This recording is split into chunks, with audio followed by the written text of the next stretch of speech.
Good evening and welcome to Lee Triplett Stadium, Riser Medical Field. I'm Tommy Upton along with Jacob Feely. Donald Balt's down on the field tonight, and Mr. Kevin Weiss is running the video camera.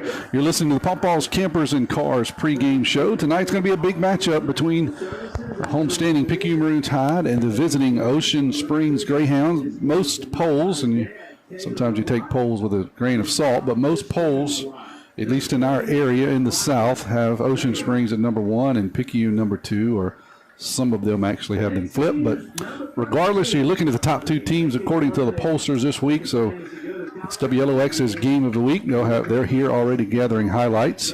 If you're watching the video stream, you're seeing senior night tonight as the seniors are getting recognized and marching across the field. Mr. Kevin's doing a great job pulling those in.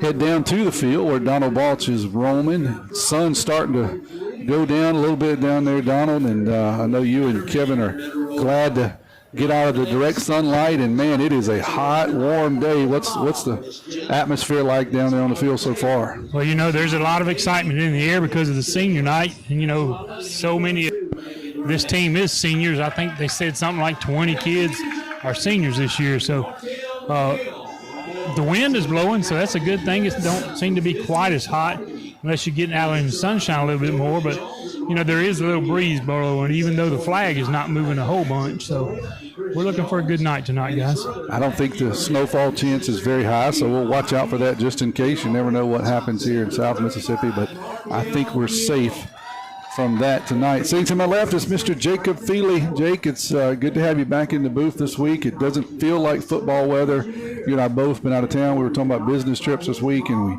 ran into the humidity as we opened the plane door and got back here to home sweet home. And luckily, we've got a little cool air blowing here in the booth that we're in. But man, it doesn't feel like football weather.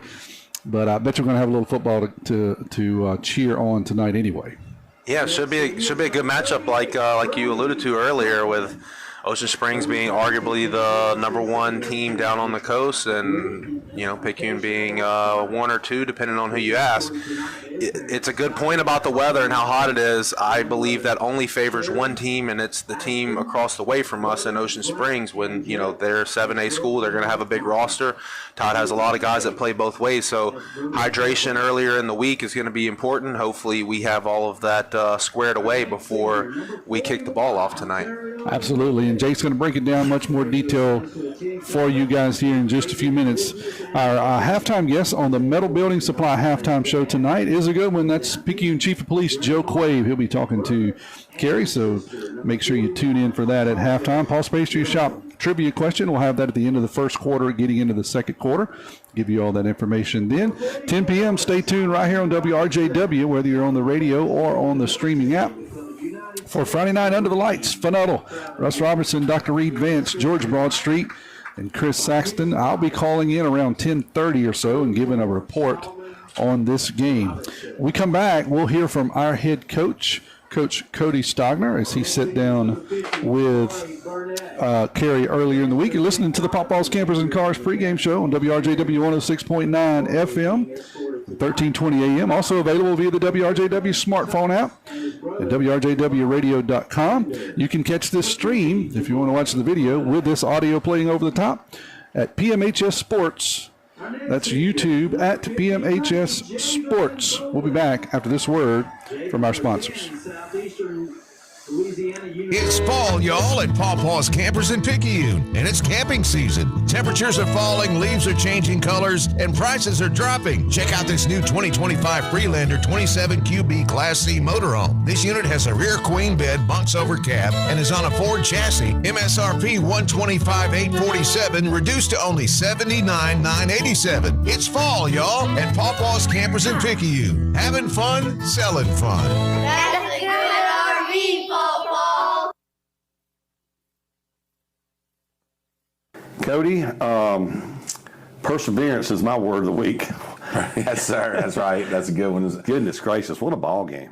It was, and we knew going into it that Biloxi was a lot better football team than what we heard of. Obviously, we haven't played them in recent years, but when you got a championship caliber type coach over there leading that program, you could expect some some big things from them, and they were very explosive on offense. And we were able to move the ball at will when we were on offense, and then, of course, obviously shooting ourselves in the foot a few times. But a lot of credit to Biloxi, very tough football team. I think they'll be a 7A playoff team come November.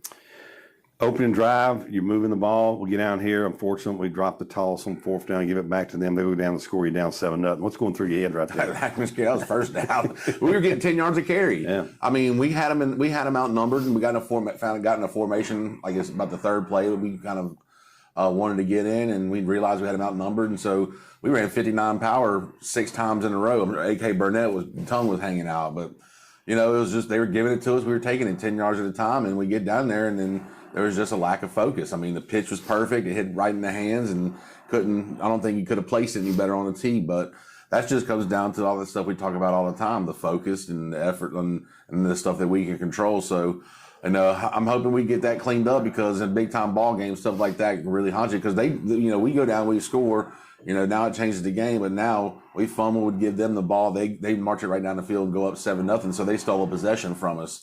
And, in the game where possessions matter is the way we run our offense. We can't be we got to be able to end every drive with points, and so hopefully we get that cleaned up and get better in that aspect. You come back, have a drive that culminates early in the second quarter, start late in the first quarter, go down. Jamari gets a touchdown. You missed the extra point. You had to make extra point. You got a penalty, I guess it was, and we re-kick and we missed it. You're down 7-6. But your defense, they come up big time next time. Hold them inside the 10 down here, get the ball back, and you start off a drive, and you're going to eventually get a field goal. I want to talk about that play, the reverse, the run by Jordan Hawthorne on first down. He made a great cut on that play. He did. He made a great cut. He also hurdled over a guy that was diving at his ankles and making tackle. When Jordan's not tired, he's a heck of a football player. We're trying to we realized that on Sunday. We're going to try to limit his snaps in certain areas, especially on defense. That way we can, because he's a weapon on offense. And just be able to get that was just a gritty, toughing it out, getting that first down right there for us. We needed on that reverse. And, going back to that stop, that was like, Tommy mentioned it Friday, the bend don't break. And, and I like it, bend don't break. But at some point, I want to get to the point where we don't bend at all. We're as stiff as a rod. And, but, I'm super proud of how they fought, backs were against the wall right there. And, we were able to come out, get the ball back, and then drive it down the field and score. Now, obviously, it took us 3-4 downs to score right there on the 1 yard line. I wasn't really happy about that, but credit to Gulfport. They gotten something that we haven't seen. And but all in all, that little sequence of plays right there for, I don't know, but about 10 minutes. That was just good Picayune football. Cam got a big interception late in that quarter as well. The second quarter, that was a big play for you down here. I think he grabbed it somewhere around the 5. Yeah, it was around the 5 yard line. Had a decent return. We got the ball back with around 12 seconds left. We knew we were getting. We knew, with a sophomore quarterback, we were going to take a chance, but at the same time, we were in the football game, and we decided that at that point, let's just see if we can bust a big one, maybe get a timeout, and we got a kicker with a big leg. We get Eddie out there, see if we could have got down there and impossible to take a long field goal, but we didn't get that big chunk play on the first down, so. I decided, hey, let's go in, recoup, let's get back out here and win the next 24 minutes of the football game. Well, you talk about that. You did a good job. Your defense came out first possession for them. You get a stop. You get the ball back, and then you put together about a 9-10 play drive, go down and get the touchdown. Say you got the touchdown, put you up 16-7. Calvin Triplett was smiling during that drive, the old inside trap, man. What a great execution on that. And a lot of folks don't realize, there's so many plays that just never go away. We talk about the power, we talk about the reverse, but every once in a while, the cross or either this play, I call it the inside trap. And when it's run, it seems like we always get 10, 15, 20 yards. And a really good job on that play by Hawthorne, Jamari on got it, saw a little daylight, moved a little to his left. But, man, I love to watch that play. Yeah, I mean, that's why there's an A gap for a reason. There's an A gap, B gap, C gap, and D gap. And Coach Lee's always, he taught me a long time ago. And, a lot of people don't run A gap. He said, utilize the A gap. A lot of people are scared of it.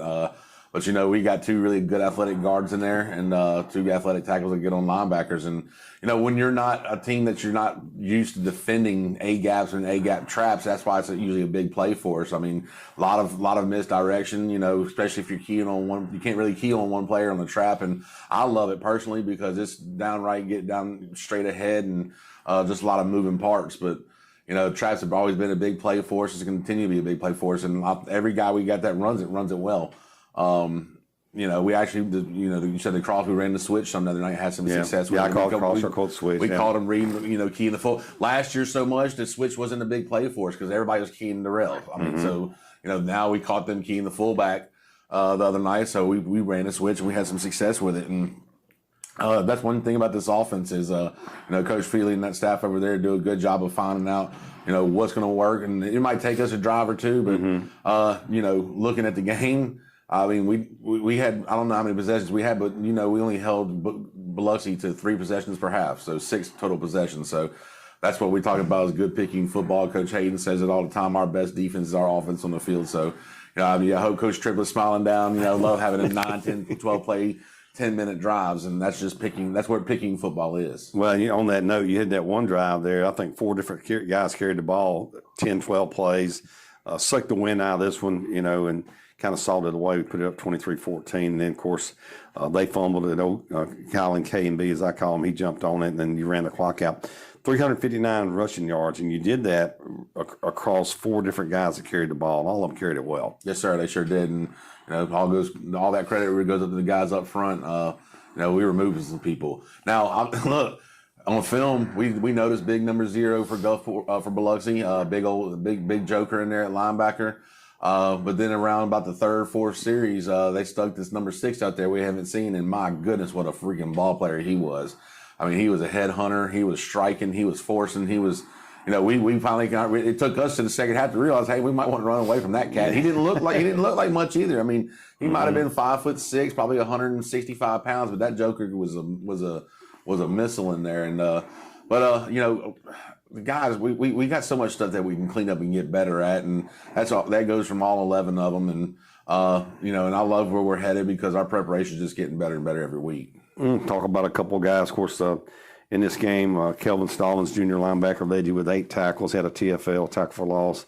Javen Bolden, no surprise, Javen, he was in on 7 tackles, a TFL, and Amari Scott in on 5 tackles. I just refer to him, of course, I'm off the air now, but I look at Kelvin, I look at Amari, and I was thinking of that, watching them, I said, man, these guys remind me of something. And I thought about the old thing with swamp people. One time he was talking about swamp rats, and he said swamp rats, they just kind of creep up and they look out of the water sometimes. They go underwater, they go around a tree, they'll be in leaves. And when I look at the way Kelvin and Amari play, they just find a way to get to the football. These guys are not big.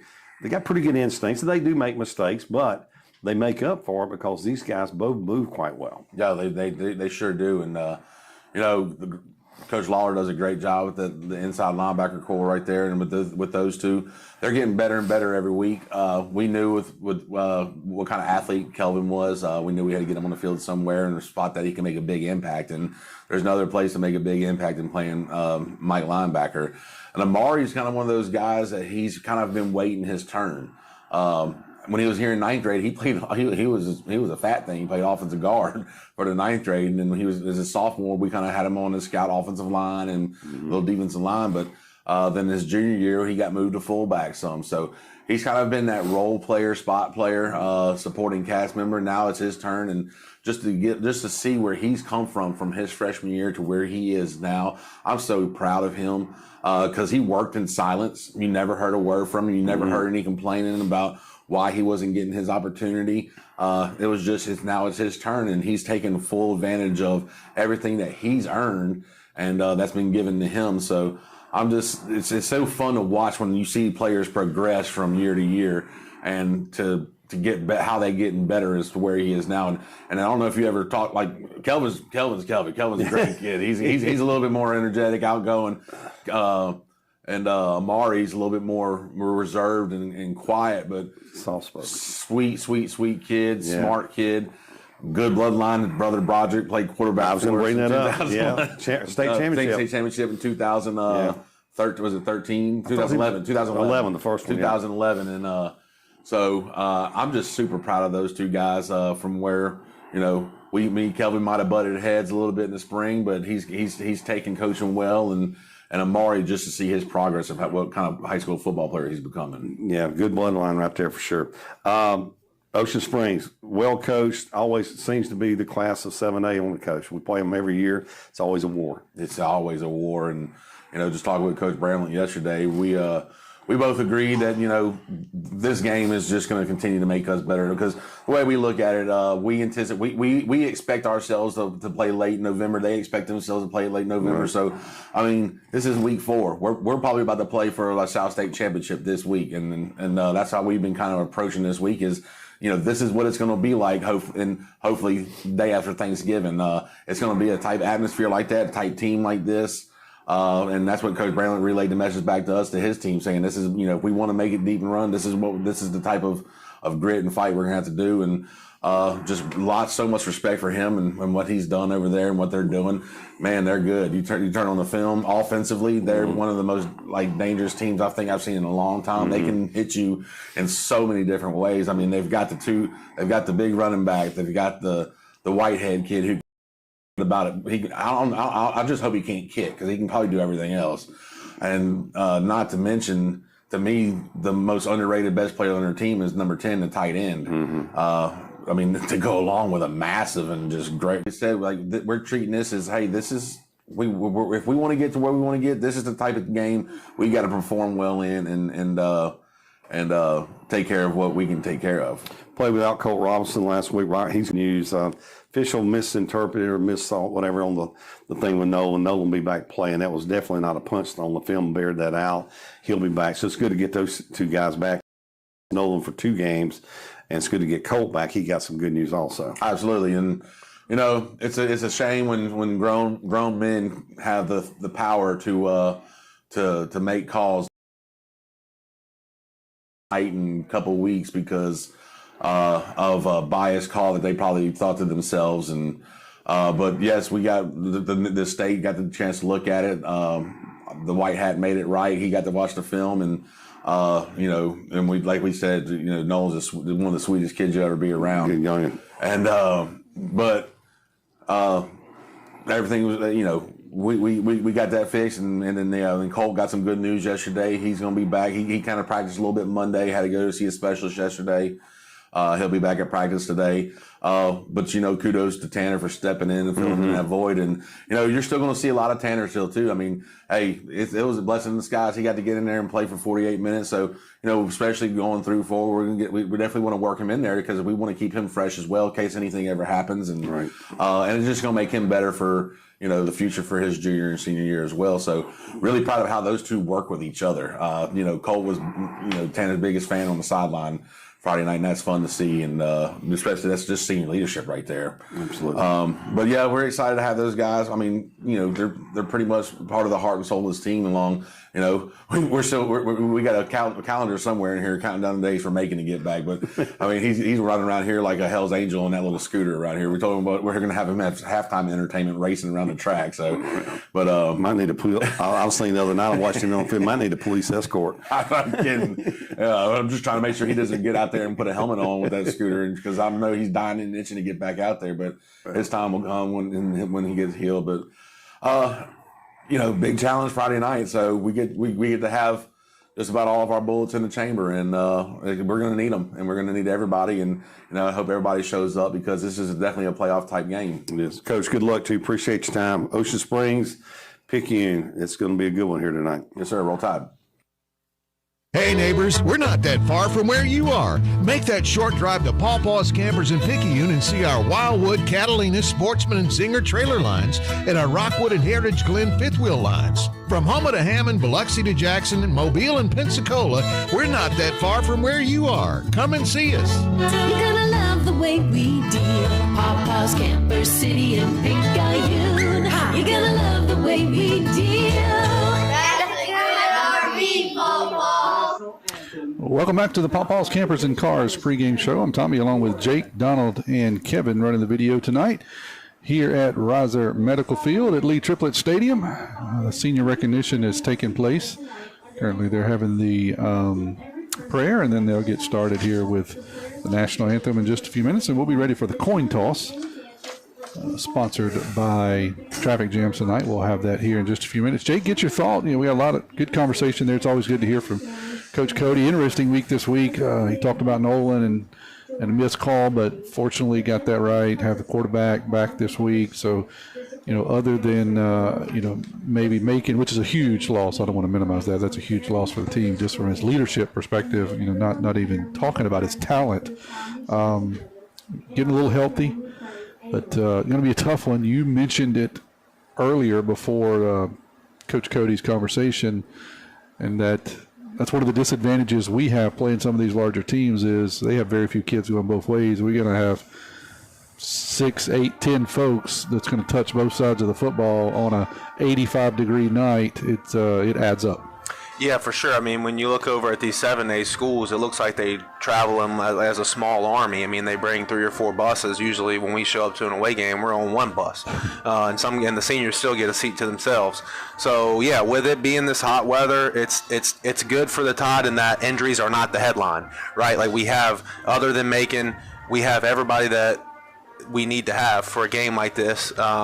Playing both ways is going to be tough, but at the same time, this is the 4th game of the season, so you're starting to build up that game shape. That we talk about. Kind of, it affects us earlier in the year, like the first game against Gulfport, we've seen it, but that's coming out of the summer. Now you're 3-4 games into this thing. You kind of know what it's expected of you. Your body knows what's expected of you. You figured out the hydration. You figured out your sleep and your nutrition. So I don't look for that really to be an issue tonight. I think we'll see a hard fought game. Probably our toughest opponent to date, but. Honestly, I think this is going to be kind of I don't want to say a showcase for the Tide, but really a coming out party. I think we have a really good matchup at our hands tonight.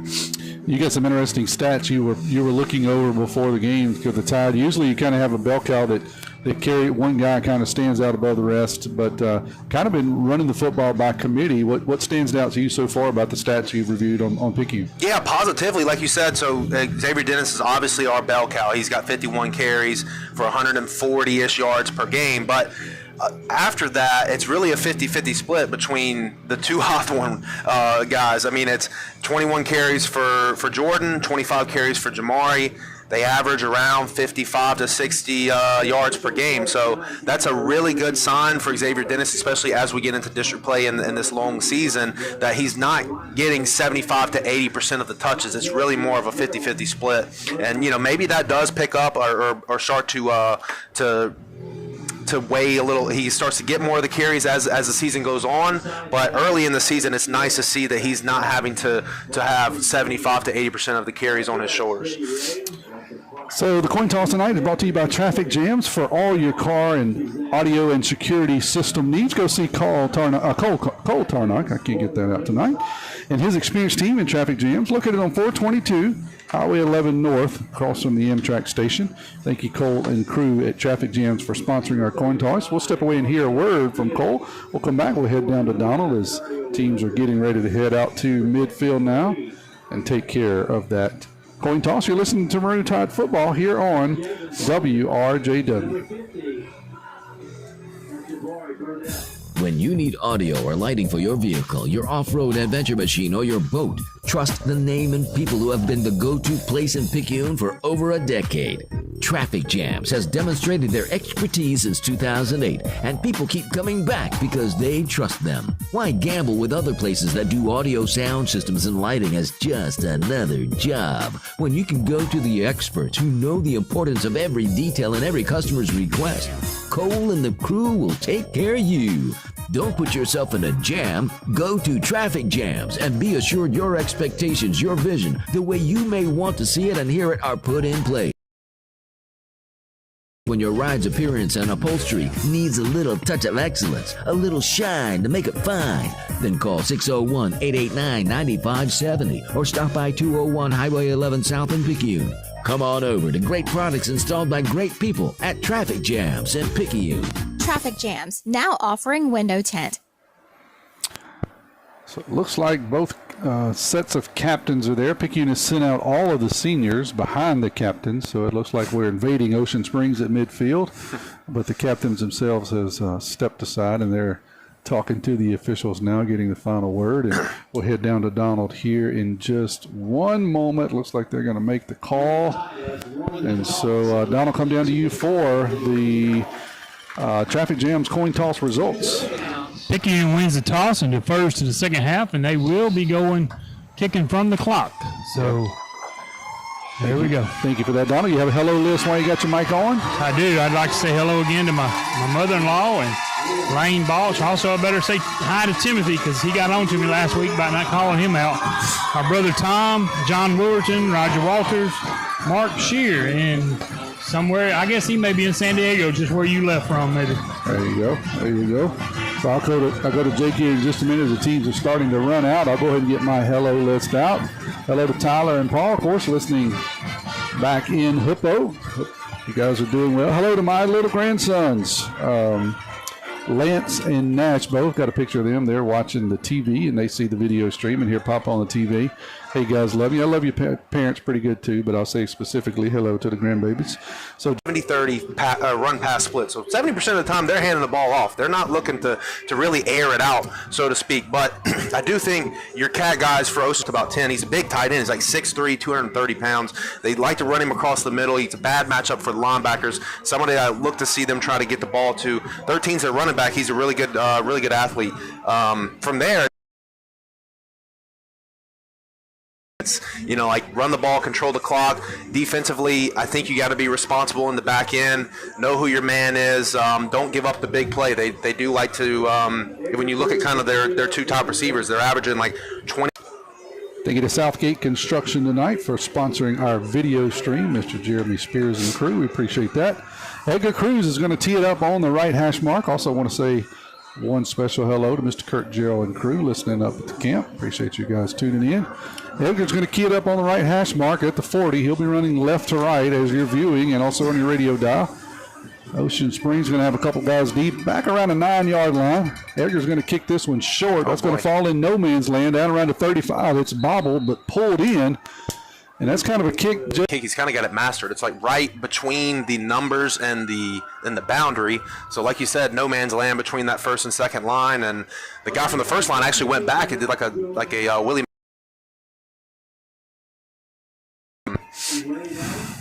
So Ocean Springs going to start on the 34-yard line. They'll do so. 12 minutes left on the clock. Scoreboard looks like it rebooted. So, but there was no time that clicked off here, so we'll let it get rebooted. 3 wide receivers to the right, 1 back to the left. Quarterback wants to throw it. He does. Out into the foot. Completed for about 8. Now he spins off a tackle, and he's going to run around the end and get a lot more. He's across the 50, across the 40. We kind of pulled him and slung him, but we forgot to tackle him there, Jake, and he picked up another. And something that's plagued us all year. Ocean Springs looking to go fast. They'll move it all the way down to, we'll call it the 36-yard line. So big chunk play there on first down. Clock rolling now at 11:40. No, it's actually stopped. 11:45 to go.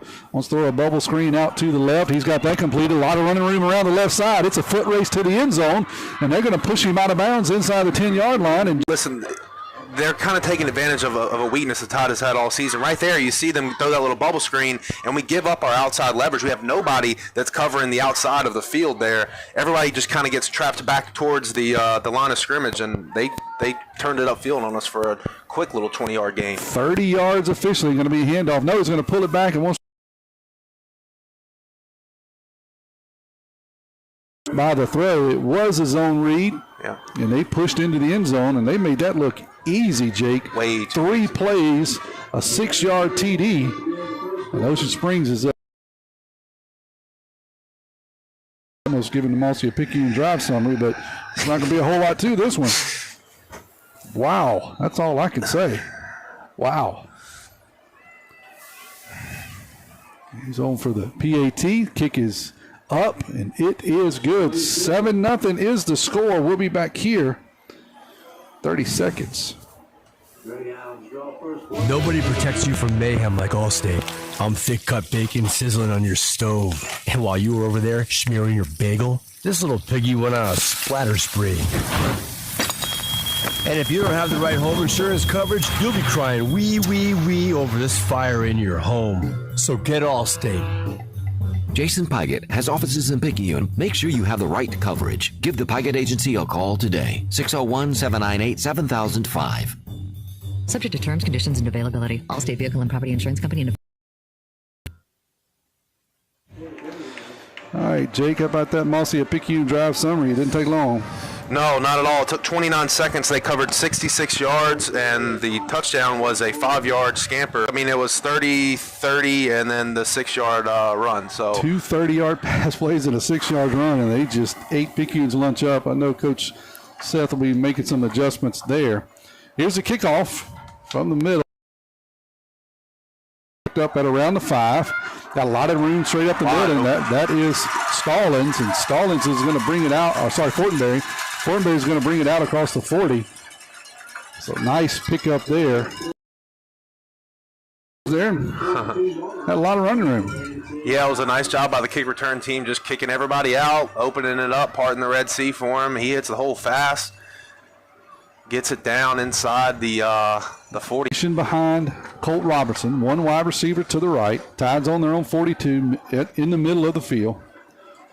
Wing back to the right. On the left side to Dennis, and he'll run into a couple of white jerseys and go nowhere. Number 5 on Ocean Springs there. That was rude. That was on nasty. The first play of the game. So we'll back to the 41. He comes up and lays the lumber. Dennis runs into a large man in a white jersey on the right side and bounces off of him, all 140 pounds. So we'll try 2 wide receivers to the right this time. I formation behind Robertson. He'll hand off. He'll get up to around the 49.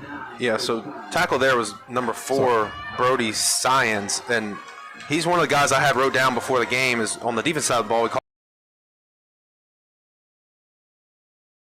on the season for each, and that's the guys you want to know where they're at when this ball is snapped. So I said 49, 44-yard line. So third down, about 8 for the Tide. 2 wide receivers to the left this time. I formation. That's Agana and Dennis in the backfield. Robinson wants to throw the football out to the left. He's got it. Completion. Across the 50. That's going to be very close to a first down. It's good run. And Jordan made a move, made himself tough to tackle, and was able to get the first down. 9-yard pickup there on third down. Tall sweep around the right side.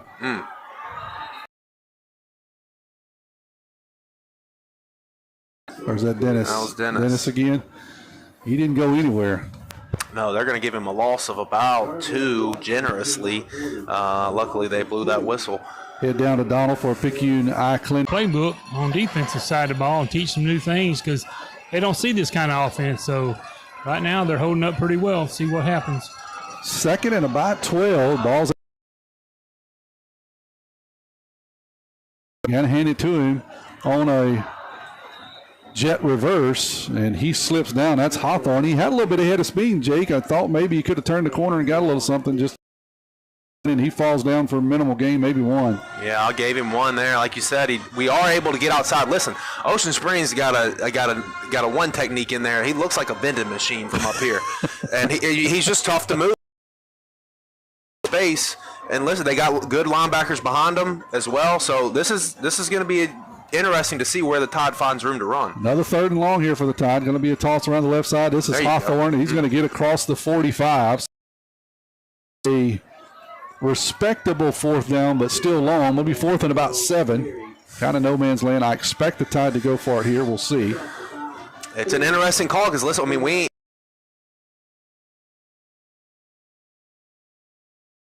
I do think running this thing, getting out on the end is our best option right now. But we got to solve for these 2 outside linebackers. They're standing up on the line of scrimmage, 3 and 4. 4th and about 7. The ball is at the 44-yard line. I formation. That's Hawthorne in the backfield. He's going to get the tall sweep around the left side. He's got a foot. He's gone. He's around the left side. He's got the first down and more. Hey, Jake, you call it. They have a little bit of running room on the outside. Hawthorne found it, put his left foot in the ground, and he was gone. Yeah, that's a good job by Cam McKinley out there sealing the edge. Probably could have got him for a hold, but that's all right. They didn't call it. 2, Darius Fortenberry's out there blocking 40 yards downfield. I mean, just a really good job of sealing that edge, and then Hawthorne breaking it out, showing that speed. We're going to need some breaks tonight, so let's don't talk about penalties. We're going to need all the help we can get moving some of these guys out of the way. Ball's going to be down at about the 14-yard line. That'll be a handoff up the middle. Is that a Ghana? That was McKinley. Yeah, McKinley. He'll get a minimal game on the quickie off the left side.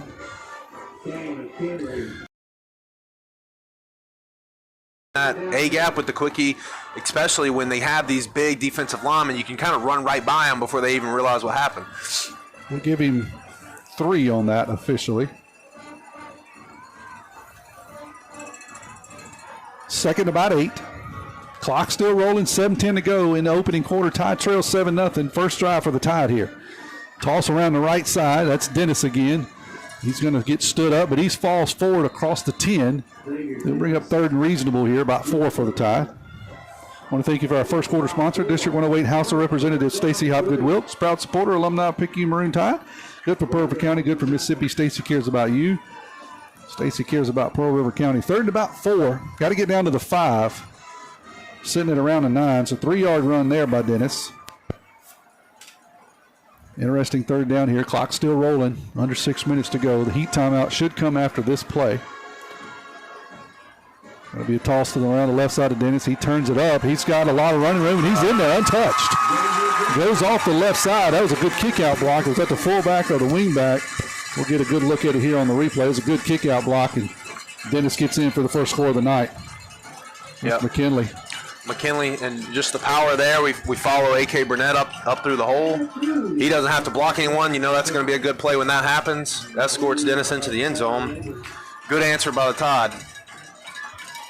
So Ocean Springs does it in 3. Takes Tide a little bit longer, but see if we can even it up here. Cruz's kick is up, and it is good. 7-7 the score. We'll be back here in 30 seconds. Looking for a gym to help you become a healthier you? The gym at Picayune is the place to be with its large open facility, modern equipment, and knowledgeable staff led by owner and operator Edgar Woods. The gym at Picayune offers a variety of workouts and classes to meet your specific needs with 24/7 access. The gym accepts silver sneakers, which is available at no cost for adults 65 plus through select Medicare plans. More space, more equipment, more growth. The gym at Picayune. All right, Jake, this must be a Picayune Drive summary. Tide needed the answer here, and he did. Yeah, it was a 58-yard drive. It took us 10 plays. We took off 6 minutes off the clock, and Xavier Dennis with a 9-yard run to tie this game up. So 7-7 the score now, 6:23 to go here in the opening quarter. Takes the Tide 10 plays, takes Ocean Springs 3. See if the Tide's got an answer for that. They made it look easy last time. 2 30-yard passes and 1 6-yard run, and they're in the land of milk and honey. Let me point this out on his kickoff. These back guys have done moved up 5 yards, so they don't realize. We're going to be taking notice of that. Yeah, Cruz can put it over their head this time. This time he's going to give a little mid-range kick here. It's going to be taken in at around the 22 by Ocean Springs. He tries to go around the left side. Got a lot of running room. They'll push him out of bounds across the 40. Good return there by number 12. That is Kyle Dror. Yeah, and a great job by finally knocking him out of bounds by Kelvin Stallings. Kelvin, I think he is the Tide's leading tackler. He's got 29 on the year, but great. Number 9, thank you. That is Chalmers Barglin. That was a much easier name. Number 12, you'll let me go with that. Don? Yeah, I think we will correct it. Go ahead. If I'm going to give the Tide the benefit of the doubt, it's senior night. You had the ceremony thing. You was, a little bit thrown off of your pregame routine. Maybe they was just asleep at the wheel in that first job. Let's see the adjustment they make here. 3 wide receivers to the left, 2 to the right, 2 to the left. We're going to jump off sides. Empty set. And I think the Tide is going to give them 5 yards. So instead of the 43, we'll move it out to the 48. Ocean Springs making me look real dumb. I mean, I said they were 70-30, which if you look at their play sheet so far this year, they are 70-30 rush, but here they are. They're going to sling it around on us. Yeah, no doubt about it. Playing possum a little bit. Empty set again, 5 wide receivers here. No back in the backfield. Wants to throw a slant across the middle. It is complete for a first down and more. And yeah, they're slinging the ball well. That's number. That's 10. That's the tight end. Number 10, the tight end.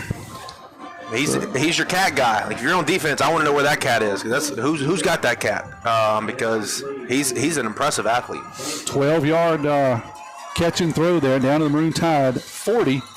Looks like now we're going to call the Heat timeout. Yes. We'll take it with them. We'll be back here. You listen to Maroon Tide Football on WRJW. When you wake up with an aching back or sore neck, Dr. Debbie Moore with more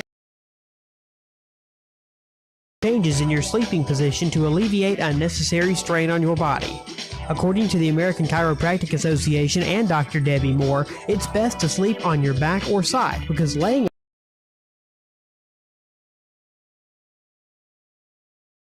this will help you wake up pain-free and feeling rejuvenated. Moore Chiropractic Clinic. We've got your back. Back here at Lee Triplett Stadium, Riser Medical Field. Sorry if we had looks like maybe a little issue with the stream tonight, so hopefully it's looking okay. Jake's just checking out the equipment. Everything looks fine. So we'll make sure if we're getting some person, he's going to get caught in the backfield and lose a ton. As Ocean Springs tried to get cute on a double reverse, and the Tide makes them pay for it. They're going to drop them all the way back at the 47-yard line. Igana is going to pick them up there, and that's what happens. So you roll in. I don't understand that sometimes, Jake. You just roll in, you roll in. This time we try a double, or Ocean Springs tries a double. 7-yard line. Loss of 17. Second down here. Ocean Springs wants to throw the football. Got a man running wide open down the middle. And Got a little excited. yeah, that's just one of those where he had a step on everybody. And Berglund overthrows everyone. So that'll bring up third down and a mile. Good pattern there by the wide receiver. Had a step on the defensive back. Berglund just airmailed it. So third down and about 27. Got to get down to the third. Berglund got an empty set again here for Ocean Springs. 5 wide receivers, 2 left, 3 right. I mean, I don't. Yeah. Man, I don't know about all this lining up 3 yards off the line of scrimmage. Let's see what's happening here. Wants to throw the football again. Got the same exact spot. This time he hits the big tight end, and he's going to rumble into 6'3", 220 pounds. He runs really good. Look at him get off the ball, man. That's what I was saying before the game. Like, that guy, you ought to be staring at a picture of him up on your bedroom ceiling when you go to bed. It's just like you got to know where he's at. You can't let him get lost, man. They do that. They send him up the middle all the time. It's like countless times on film, but little post route, and he had to step on everybody, and you don't tackle him from behind. So very quickly again, Ocean Springs marches down the field, and they put up 6 more. Here's the PAT. It is up. It is good. 14-7 is your score. Be back here in 30 seconds. Hey y'all, this is Josiah Hickman with First Place Express Car Wash in Picayune. We would like to say a huge thank you to all of our loyal customers. We are happy to serve our local community with 2 locations, Highway 11 North, just past Coast Electric, and on Highway 43 South, just a quarter mile east of I-59 at Exit 4. First Place Express Car Wash is locally owned and operated. You know who you're doing business with. For 77 seconds. They got 14 points. 5:03 to go here in the first quarter. Number 9 to number 10 is a weapon here. That is Berglund. Race down the right side. He's going to get across the 20, going to get across the 10. Nobody is going to catch Fortenberry. No flags. That's exactly what I was looking for. Up and down the field. I don't see it. And Todd said, hey, we can score. Defense is just a rumor so far. Yeah, I mean, what a play. What a play there. Todd, to give credit to that Todd kick return team, as that's 2. Got the edge, and you're not going to run him down from behind. 14-13. Here's Cruz on for his second PAT. This will be an easy Marcia Picayune drive summary. Kick is down. It is up. 14-14. We'll be back in 30 seconds.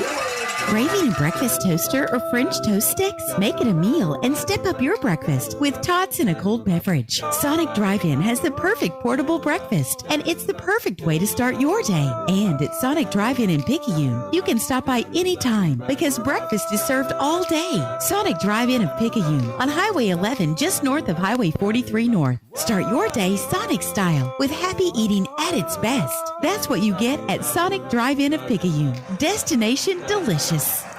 These Mossy of Picayune Drive. An 88-yard kickoff return touchdown by number 2, Adarius Fortenberry. It makes this a 14-14 game with 4 minutes and 50 seconds. I will kick it off again here from the right hash mark on the 40. Jake said it 4:50 to go here in the opening quarter. 14-14. Ocean Springs doing it quickly. We got Berglund to Berglund. I don't know why. I just realized that those guys must be brothers. They're locked in. Berglund from Cruz, and he says, I'll keep drawing you up, then I'll kick this one over your head into the end zone.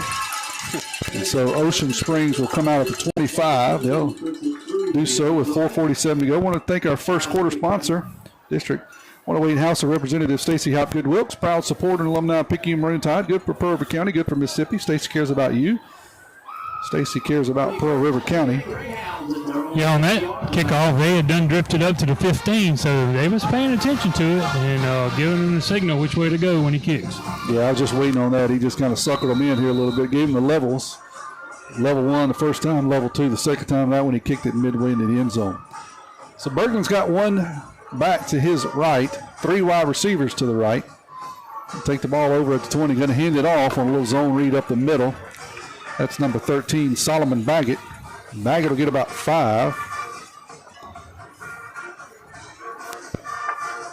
Out to the 25-yard line. I think Pearl River Community College are sponsoring the kickoff tonight. Looks like there might be a few of those tonight, Jake. So far, the first quarter, it's been loaded. 2nd and 5 from the 25. Berglund going to take the snap. Got a little reverse going on here, or a little jet sweep, I should say, with one of the wide receivers in motion. He's going to be very close to a first down, but looks like they're going to spot him just a bit short. Head down to Donald for Picayune Clinic sideline report. A little short, Don? Yeah, probably about 6 inches short, half a yard. So we'll give him 4 officially out to the 29, man. Coach over here saying, don't sling him forward, because that's exactly what happened right there. That was a really good job by A.K. Burnett. He had him wrapped up in the backfield, kind of got spun off of him, got up, and then tracked him back down again and finished that tackle for a big 3rd and short here. 3rd about a length of the football. I formation. This time Berglund's going to go under center. He's going to hand it off to the fullback, and he's got the first down and more. As that's Lanny Waltman as he plows forward, and Ocean Springs says, hey, we can run the football up the middle too. They line up in an I formation and move it out to the 35-yard line. Pick up a 6 that time there by Ocean Springs. So 1st and 10 there. Clock still rolling. 3:10 to go here in the opening quarter. 14-14 is the score. This next play will be the longest drive of Ocean Springs so far. Play number 5. I formation again. Under center goes Berglund. This time he's going to fake the handoff. He's getting all kind flag. I don't know what that could possibly be. Company in the backfield. We're going to have about 4 Maroon Tide defenders all over him, but let's see what it's going to be a hold, guys. All right, well, that'll wave that off, probably. Who's going to get credit for that sack officially? That was Jordan Hawthorne's 14 that got to him first. We brought a little pressure off the edge there. And Nolan Wilson is on that same side, and he kind of takes up everybody's eyes. Jordan Hawthorne sneaks up to the line of scrimmage and blitzes right off his hip, comes untouched. Great job of securing the sack. Sometimes you can get go a little bit too fast and run right past the quarterback. He does a great job of making sure he gets the tackle there. Loss of 8. Put the ball back at about the 27-yard line. They go back to a shotgun formation for Berglund here. 4 wide receivers. He's got Baggett to his right.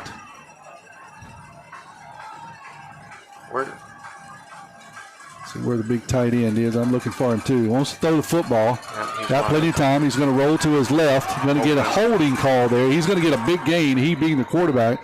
all the way very close to a first down, but that's coming back. It was an obvious hold by one of the interior linemen for Ocean Springs. Yeah, he grabs a hold of Colin Igana, who's trying to fight off that block to get to the quarterback, and that hold is basically what sprung the run for as long as it did. That's going to be a huge penalty here. Yep. Instead of a first down out around the 45, they're going to back them all the way up here. Second and Poplarville is what they're going to be looking at. I'm trying to see where they're going to put this one down. They're going to start marking it off on around the 27, 28. So, yeah, you're right, 17, 18, somewhere in there. They're going the wrong way if you're an Ocean Springs fan. Ocean Springs wearing white tonight. They've got the gray and blue helmets tied in all maroon with white letters. Well, and it goes to show you why Ocean Springs is such a tough matchup offensively, right? Because they just ran 2 or 3 plays out of the I formation. All right, now they're back into 4 wide. They got the big tight end. He's basically playing a slot receiver over there. Coach Cody sees a nightmare matchup that he doesn't like. He's going to call timeout. We'll take it with him. We'll be back here in 30 seconds on WRJW. Pearl River Community College has been providing a quality education to the people of South Mississippi and beyond for the past 110 years. If you or a family member is an alumnus of this great institution, we invite you to support future PRCC students through the PRCC Foundation Scholarship Program. Honor or memorialize a loved one or identify your support for the college by creating a scholarship through the PRCC Foundation with your tax-deductible financial gift. Call Delana Harris with the PRCC Foundation office 1191 and make a financial investment in a young person's future at Pearl River Community College. Jake, we saw some film on these guys. Thought maybe we had some weaknesses. They've been pretty impressive here early. Here in the a true DB covering 10, whereas at the beginning of the game we had some linebackers and we realized that was a bad matchup. Now we have arguably our best athlete on the field covering him. That's Jamar Hawthorne. So we got a throw out on the left side. Good defensive play there by another good defensive back. That's Fortenberry. They tried to throw just a home run ball down the left side. It's third and about 40. And not a bad throw there at all, but good defense there by Fortenberry to knock the ball away, and that'll bring up third down and long. Yeah, I was just trying to get him out on a little fade route, and it was one-on-one. The safety came over the top late, but Fortenberry does a good job. He doesn't get his eyes back to the quarterback, so it's a tough position to defend from. But like you said, he stays off of the wide receiver, gets his hands up, knocks that ball down, brings up a huge third down. If I'm Ocean Springs, I think I just hand this one off. And let's see, got one back to Berglund's right. 3 wide receivers, one of them being the big defensive or the big tight end, his brother. 1 wide receiver to the left. Hawthorne lined up out there on Berglund. The defense, or the tight end. I keep wanting to call him a defensive end because he looks like a defensive end. Berglund's under pressure, steps up, avoids the pressure. He's going to run. I think they're going to get him before. He's going to be very close. He gets inside of the sticks, and looks like we just kind of watched him run by there. A few players, but we're going to get him before he gets the first down, but certainly a much more reasonable fourth down should Ocean Springs want to go for it. It just looks like they're going to send on the punting unit. They get out to the 37-yard line, so 20-yard pickup there. Well, the Tide decided to bring a little pressure there, and so it emptied out the middle of the field. The quarterback did a great job of stepping up and navigating through it, and when he did, he had a big running lane. But nonetheless, he needed 40 yards, only got 35.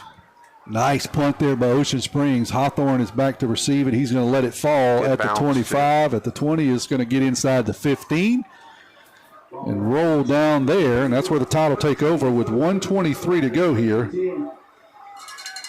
in the first quarter. 14-14 is the score. I want to thank our first quarter sponsor, District 108 House of Representatives Stacey Hotgood Wilkes, proud supporter and alumni of Picayune Maroon Tide. Good for Purvis County, good for Mississippi. Stacey cares about you. Stacey cares about Pearl River County. Don, I want to come down to you for some score updates in a second. Far side of the field. On the kick, on the punt. It's kind of unusual. We'll see what what happens there. It's on us, so they're going to take it from the end of the kick. Okay. I watched this punter during the warm-ups, and he was kicking 40-yarders, and they were fielding it inside the goal line. He was standing way back at the 40. Well, I mean, he was taking the snaps were at the 40, and so he was doing a great job in warm-up. So that, with the bounce right there, man, that was incredible. It ended up being a net of like 52 yards. Yeah, they're going to take it to the 14-yard line. It kicked off from the 37. or punted from the 37, I should say. Tide will be 1st and 10 there. 1:22 to go here in the opening quarter. 14-14's a score. It's been an exciting one so far if you just joined us. Picayune has forced Ocean Springs into the first punt of the night. Going to be a toss around the right side of Dennis. He'll cut it back up. He'll get about 5 or 6. Now he's still driving, all 140 pounds, pushing the pile, and he's going to be out close to the 20-yard line. Bring up 2nd down, about 4. Slow night for Dennis so far, but we've kind of found some room on the power, getting outside. We're getting really good kick-out blocks from our fullbacks. Clock rolling, under 1 minute to go here in opening quarter. 1 wide receiver right, 1 wide receiver left. I formation. Behind Robertson, going to be a toss, sweep around the left side. Dennis is going to try to beat everybody to the corner, and he does not. He's going to lose several. Yeah. Just try to be a foot race, and got a couple guys that seem to be as fast as he is, Jake. Yeah, I was number 6. Aiden Watson, he comes up from his DB spot, and he was like a man with his head on fire. Like you said, a lot of times Dennis is the fastest guy on the field, but not tonight. So he'll lose 2, bring it back to the 12-yard line. 3rd and about 6 here for the Tide. 12 seconds to go. We don't have to snap it if we don't want to. And the Tide looks like they will not. Coach Cody is not sending in a play, so we're going to hit start. We'll step away here. You're listening to Maroon Tide football on WRJW. 7-7 is a score, headed to the second quarter. Abby Turnage, lead mammography technologist, Highland Community Hospital. Mammograms are important because they help us do early detection. A mammogram is never going to keep you from getting breast cancer, but early detection is what is going to make you have your best possible outcome. We want you to get your mammogram as early as possible, and you should have those yearly beginning at age 40. Highland Community Hospital. You need us most. So both teams will swap ends of the field. Todd's going to come up here with a big 3rd and long. And Jake, it's been tough sledding, but we've kind of mixed it up well enough that we've been able to move the ball. We went 10 plays, scored, and then we scored on a quick kickoff return. Last time, really the only time we had the football, we were able to move the ball. So we'll see what we do here 3rd and long. Yeah, well, what it tells me is, when you look at kind of like our play sheet, the big plays have come from everybody but Dennis, and a lot of times that's what you can expect against a good defense. They're going to key 9, and they're going to key him hard. And so he will start to open up the offense for other players, judging by how hard Ocean Springs keys 9. So like now we bring in Jamari, and Jamari's got our biggest play of the game so far. So it's interesting to see how they adjust, they being Ocean Springs, to a different back in the backfield. I found a running room across the 50, across the 40, across the 30, across the 20, and they will drag him down, but not after a huge play there for the Tide as they hit the big tight end. And Jake, one of my favorite plays, when you run in the tall sweep and you got some success, that play is generally open. Yeah, listen, he's the only wide receiver in the pattern. There wasn't nobody within 15 yards of him. That's big Ontario Wilkins. Ocean Springs to this point has sold out on the run. That's why we're having so much trouble running the ball. But a pass like that will generally open it up for your offense on the ground. They'll get all the way down to the 19-yard line. Where did he throw the ball from? They threw it from the 12. Oh, wow. So tell me what that is. That's 38. It's going to be a toss sweep around the left side, this time to Hawthorne. And Hawthorne's going to spin, and he's going to get into the end zone as he runs over a defensive back, and there's nobody else out there to tackle him, Jake, and we made that one look easy. All right, kind of meets him, stands him up, but he forgets to tackle, and everybody else is accounted for. He's got one blocker down there ahead of him. That's big number 53. That's Javen Bolden. Our tackles on the left side of the ball. Ocean Springs didn't get quite adjusted to it, but nonetheless, Hawthorne does a really good job of absolutely trucking a fella before he scampers his way into the end zone. I think he was excited as I was. He looked up and, hey, there's nobody between me and the end zone. Let me go ahead and run this one in. Cruz kicks it off, and we've got another score here by Picayune. We'll be back in 30 seconds with this Mossier Picayune drive summary. Hello Hello, Maroon Tide fans. This is Deanna Hunt, a Picayune native and a graduate of Picayune Memorial High School. I am a local real estate. Whether you are ready to buy or sell, I would love to help you with any of your real estate needs. Give me a call today at 601-273-1351. I am Deanna Hunt, a proud supporter of our Picayune Maroon. And let's find you the perfect home. Roll, Tide, roll. All right, Jake, they're not giving us much time here. They are blowing the whistle and lining these guys up, but give us a drive summary. Yeah, it was a 4-play, 86-yard drive. It was Jamari Hawthorne from 19 yards out to put the Tide on top.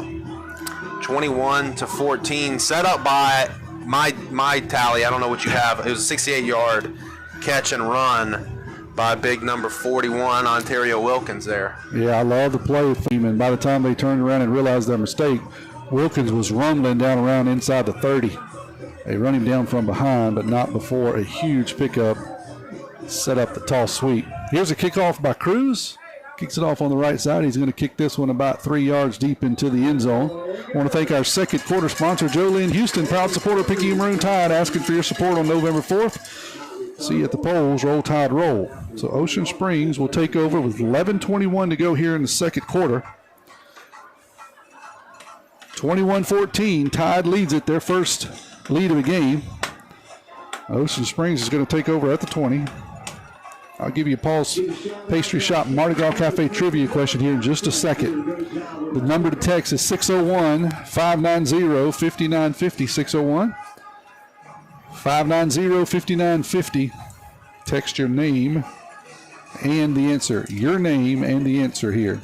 Berglund's going to take the snap, wants to throw the football. Got a man out into left flat. He completes it, and he's going to fall forward very close to a first down out around the 30. I think he's going to be just short.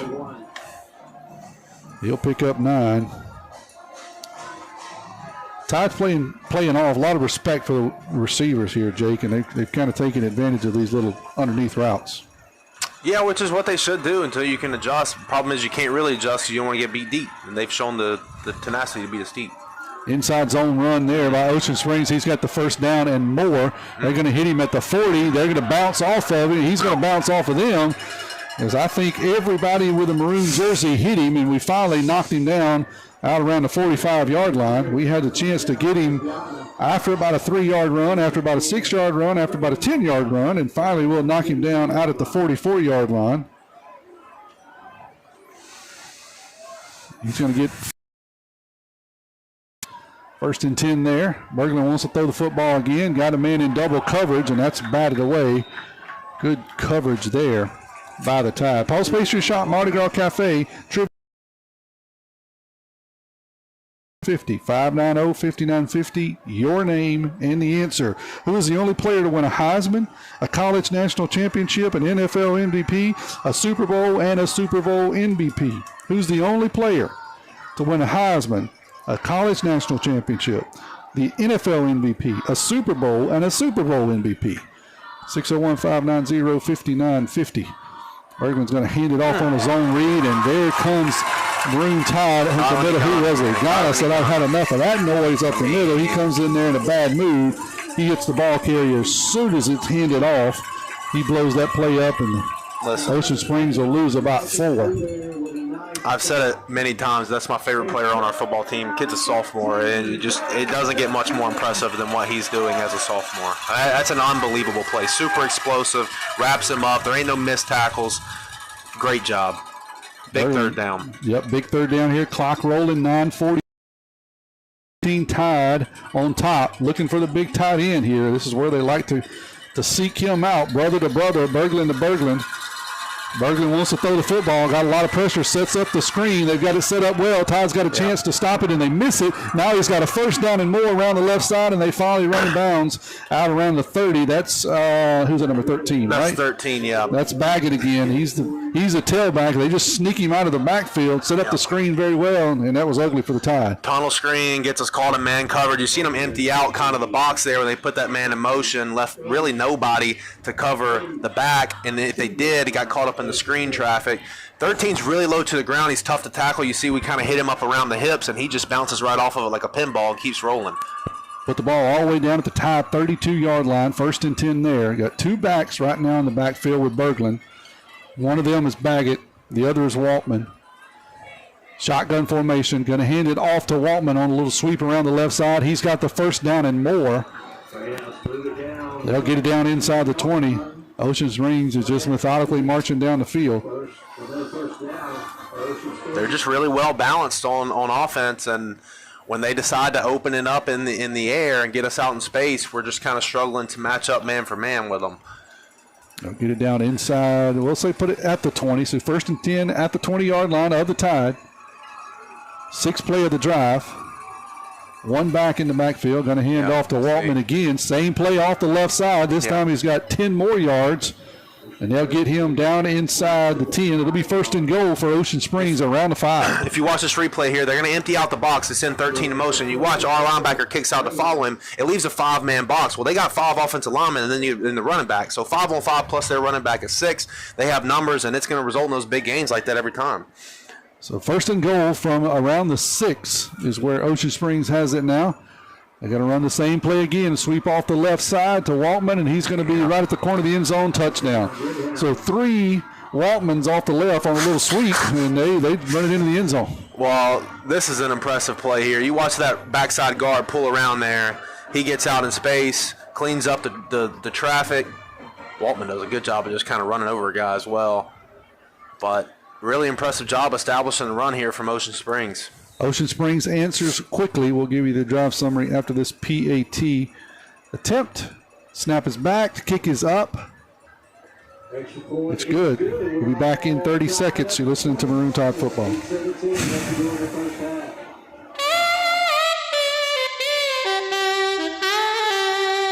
Scott Hillary and Hillary Law Firm PLLC focuses primarily in the areas of divorce, child custody, wills and estates, DUI, defense, and personal injury, where he has served a wide variety of clients throughout South Mississippi. As a longtime resident of Picayune, Scott works personally with each client to create a personalized plan to achieve goals set based on their individual legal situation. Call 769-24 0375 for an appointment. Mr. Hillary understands that no cases are identical and that each legal matter requires a unique and individualized plan based on each client's specific needs. Another Marcia Picayune drive summary for the guys in white. Yeah, it was quick. It was 8 plays, covered 80 yards. It took them 3 minutes and 5 seconds, and it was the 7-yard touchdown by number 22, Lanny Waltman. I think I do have a Paul's Pastry Shop Mardi Gras Cafe trivia winner. Here's an onside kick attempt. It's going to get kicked up. Good bounce. And there's a big scrum for the ball. Forward. That's exactly what you want to do if you want to kick it. You got the big hop at about 8 yards. Yeah, and let's see who came up with it. Hop, man. I still don't see a signal. Is there a signal? Fellow that tried to fall on it kind of bounced out from underneath him. They're giving it to Ocean Springs. Ocean Springs got it. Wow. That's a perfectly executed onside kick by Ocean Springs, and yeah, that's right. Tough. 8:17 to go. Ocean Springs steals a possession here. They're going to take the ball at the 42-yard line. Berglund back out there, one right, one back on each side. He's going to hand it to Waltman this time. That same little sweep around the left side, and he's got another 10, 12 yards. That's not Waltman, sorry. That's 13. Same play, different player. That's Baggett this time, but the same play. He's just turning and handing a little sweep off the left side, and they're just gouging us. Well, so Todd's coming out 6-man box. Ocean Springs is in 21 personnel, so they got 2 backs and 1 tight end. Have a holding call too, guys. All right, we'll get Ocean Springs. So it'll come back. Going, Jack. Nonetheless, they're coming out with 2 backs in the backfield. Well, we have 2 backers in the box, so we're one-on-one, and they're each going at separate ways. A lot of times they do preset motion, empty it out.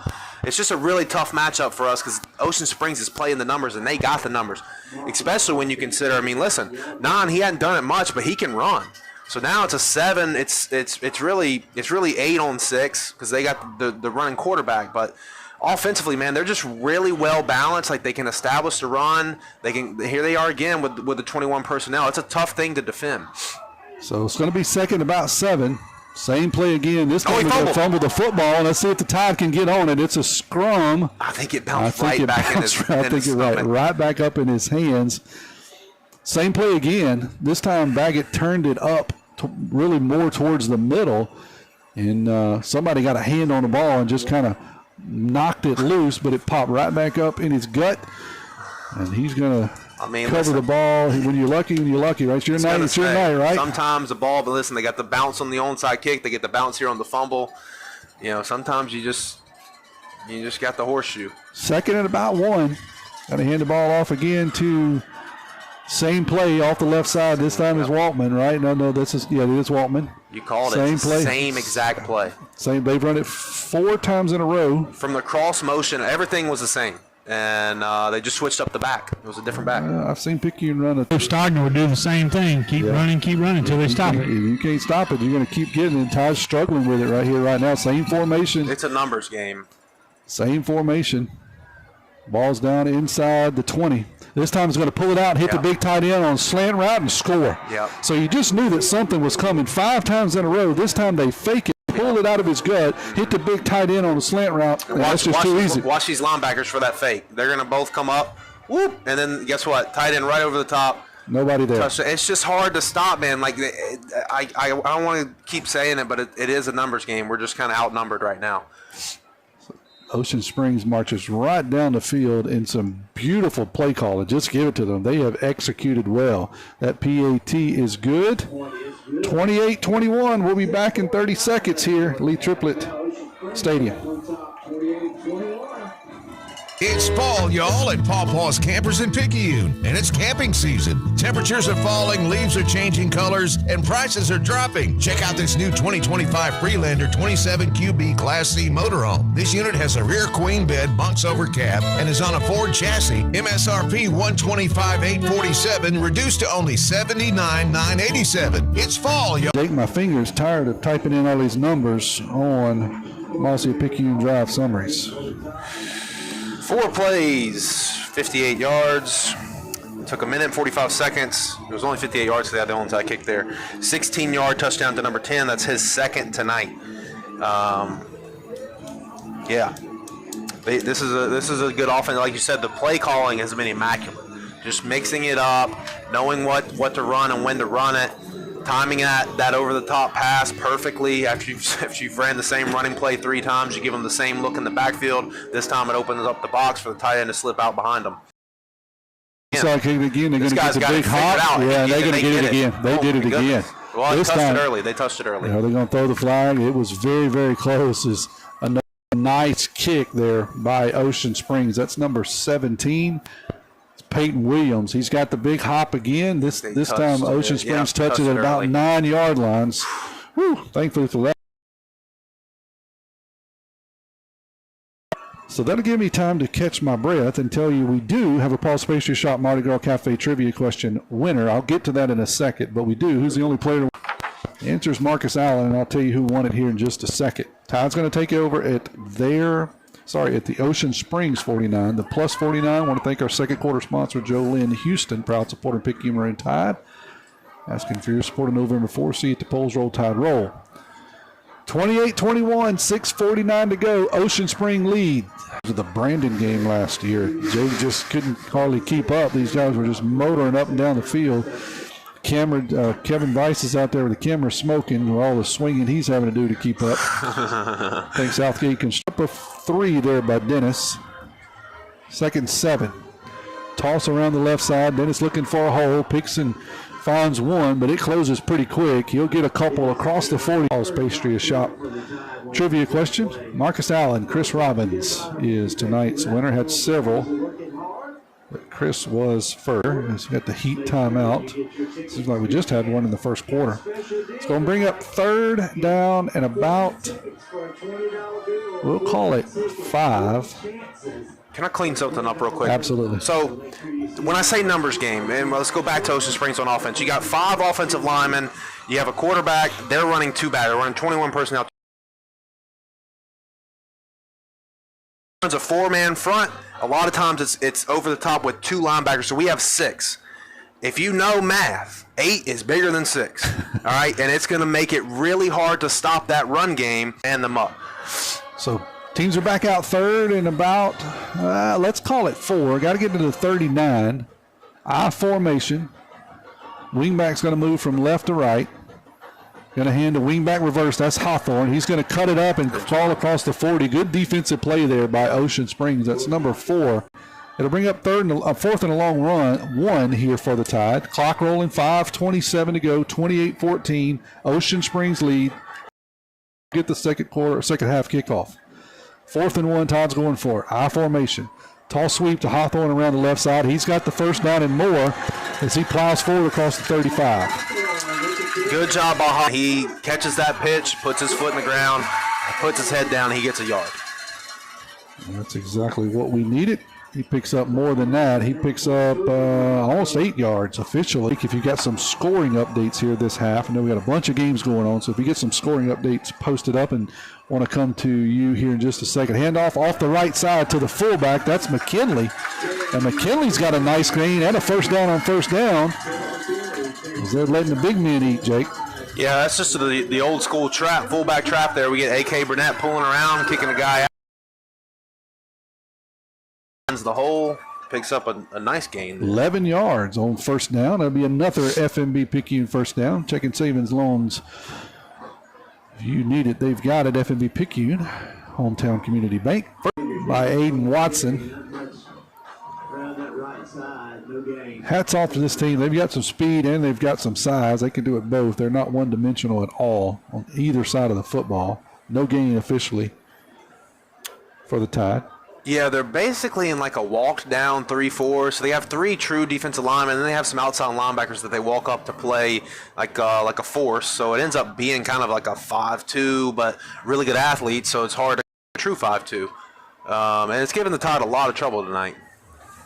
2nd and 10 for the Tide. It'll be a toss around the left side this time to Dennis. Dennis has got a nice cutback, and it's going to be a foot race to the end zone. And back up the middle. I think everybody was sweeping left, which is where he thought he was going. He plants, goes back right. And he's going to get into the land of milk and honey. Yeah, there just wasn't anything there, and everyone, like, seen that guard pull, everyone followed the guard around. Dennis did a really good job putting his foot in the ground, cutting it all the way back across the field, turns on the jets, nobody catches him. Really big touchdown there. Tide needed it. Cruz's foot's got to be sore here in the first half. Kickoffs and PATs. Here he's on for another one. Snap is back. Kick is up. It's good. We'll be back with a Marcia Picayune Drive summary. Nobody protects you from mayhem like Allstate. I'm a lost bee that found my way into your car.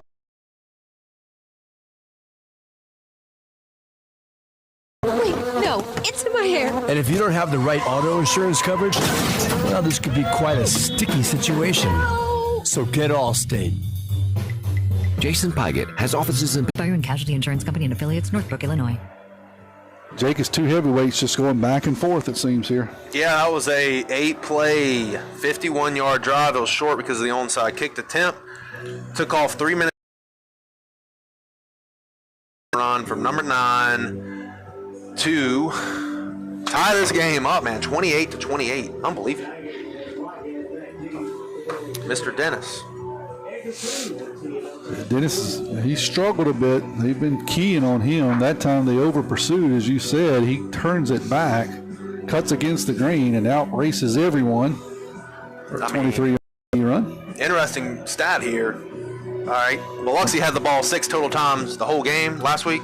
This is Ocean Springs' 6th possession of the first half.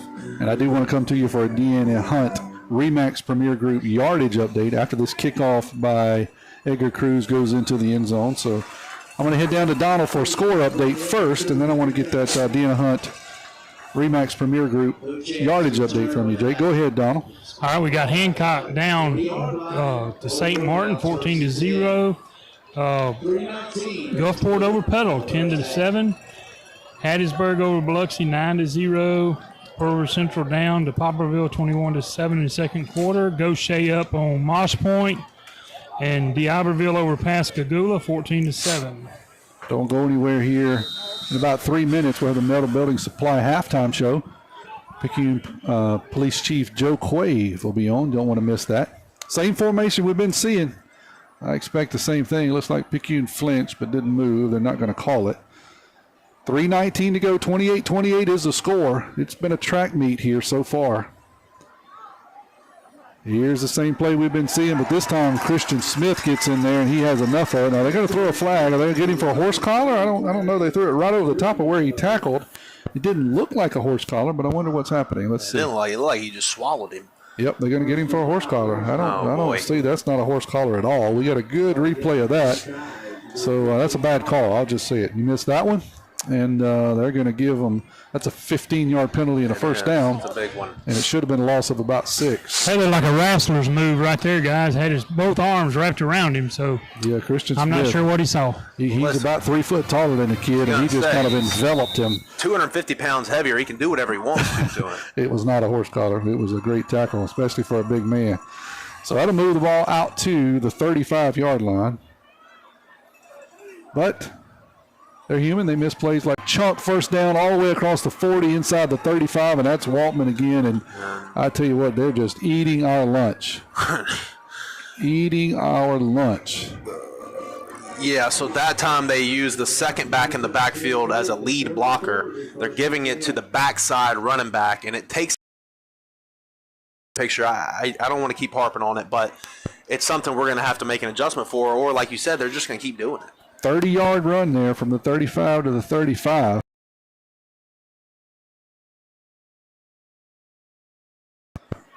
Huge game there. 2:26 to go here before halftime. Only one back this time. Let's see what they're going to run.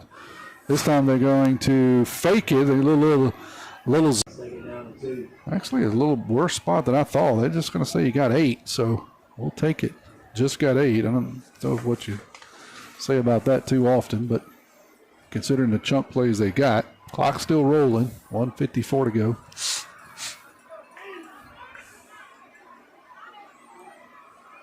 This time going to hand it off to Baggett. He'll have the first down and a little bit more down around the 20. So he'll have about 5 yards there.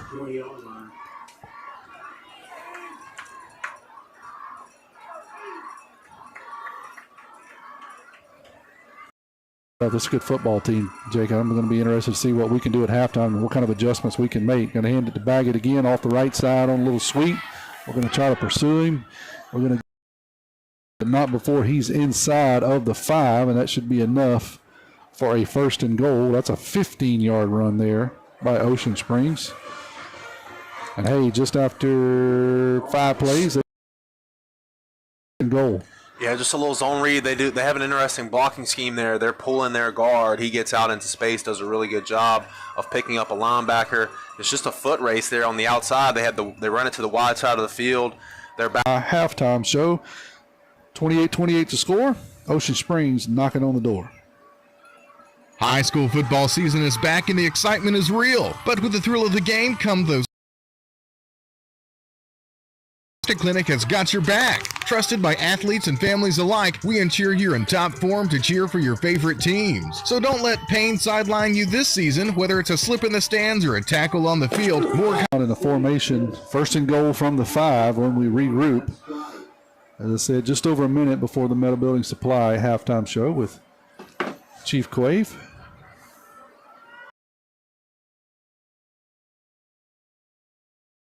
They're going to have their hands full, Jake. You said it. You explained it well. It's a numbers game, and Ocean Springs is executing perfectly. Looks like they're going to do the same formation. Two backs, one on each side of the right back off the right side. That's Baggett, and he's going to be very close to a touchdown, but they're going to roll him down inside of about the 1. So it'll be second and goal.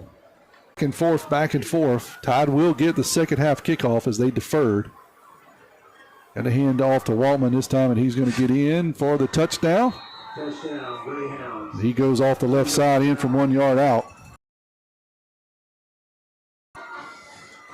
And both bands have got to be exhausted. I just tell you, Jake, been a lot of A lot of music played tonight. Thank you to our second quarter sponsor, Joe Lynn Houston. Appreciate your support. 34-28. Here's Ocean Springs on for their 5th PAT attempt. Snap is back. It's not a good snap. Kicker has to wait for the snap to get settled and picked up, but he kicks it through. 35-28. We'll be back here in 30 seconds.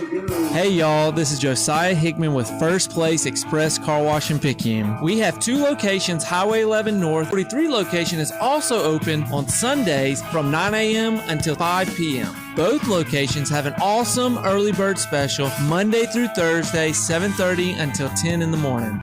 All right, Jake, once again, Mossy Picayune drive summary. We're forcing them to do it in a little bit more time. 7 plays, covered 80 yards, took up 2 minutes and 26 seconds, and it was a 1-yard touchdown run by number 22, Lanny Waltman. That's his second of the game. It leaves 41 seconds for the Tide here, who will get the ball after the halftime break. 35-28, man. It has been an exciting first half. But I know that the coaching staff is frustrated for the Tide, as the Tide defense is. We're gonna give credit to Ocean Springs. They are give credit to the Tide. They've been able to execute well and stay with them lick for lick on offense. But at some point, you got to be able to stop them. I believe you're going to win this football game. You got to get a stop or two, Jake. An onside kick here. They've executed it well. Yeah, this time we're going to do it again to the left side, and there's nobody over there. There's absolutely nobody over there. They moved everybody to the left to the ball. That's just executed perfectly. So Ocean Springs has stolen 2 possessions here in the first half. And they're just going to make us look silly sometimes. Well, this kicker, man, he could sign a scholarship just from the – these are impressive onside kicks. Like, I don't know how to explain it, but – in the NFL, they think it's about a 12% chance of recovering an onside kick, which is why they did away with it. But they've recovered 2 in one game. It's perfect onside kicks. Yeah, it's no luck here. No luck here. These are brilliant kicks. 41 seconds to go. They're going to have the ball at the 43-yard line of Picayune. Plenty of time. Oh, yeah. Plenty of time. Now they're going to walk it back to, I don't know why, but they're going to walk it back. Well, because he advanced the ball when he caught it, and it would be dead where he caught it. I see. So they're going to put it at the 48, 41 seconds to go. Ocean Springs leads 35-28, and they've got the football in the exact same formation they've been running. This time Berglund wants to throw the football. He's got a man running wide open down the left side in the seam, and it is complete across the 20, and there was nobody within 8 yards of him. Not sure if that was busted coverage or what happened there, Jake. Oh, I see. Our defensive back fell down. They're going to call timeout. We're going to hold it here. Ocean Springs is going to take one of their final timeouts. 34 seconds to go. Jake, do you have a Deanna Hunt Yardage Premier Group update for the Tide? Can you give us some updates while we're in the middle of the timeout here? Yeah, so it's been a rough night for Dennis. He's 11 carries for 49 yards. He does have 2 touchdowns. Jamari's kind of been our explosive guy. He's got 4 carries for 56 yards, and he also has a touchdown. Listen, if there's good news there, it's that if you're the Tide, you've touched the ball 4 times and you've scored 4 times. All right. The bad news is, unfortunately, you gave away 2 possessions to a really potent Ocean Springs offense by just special teams mishaps, is the way I'll put it. Yep. Defensively, you're probably getting gassed. We've said it multiple times. These same guys on defense are also playing offense, and they are in a track meet right now, and it's just not formidable for the Tide to get involved in these type of matches, these type of fights. Ocean Springs is loving it because when their offense ain't on the field, they're over there catching wind on the bench. And this will start to show in the second half if we don't start establishing ourselves offensively and getting some long possessions. 1st and 10 from the 12, 36-yard pass play there by Ocean Springs. 34 seconds to go, all the time in the world for Ocean Springs. We're going to call illegal participation on Picayune. I'm not sure what that's about. I think there's 12 men on the field, guys. Too many on the field. They'll catch you every time with that. Or it's good work if you can get it, but not good work if they're going to call you with a 5-yard penalty. So they'll move it down inside the 10 now.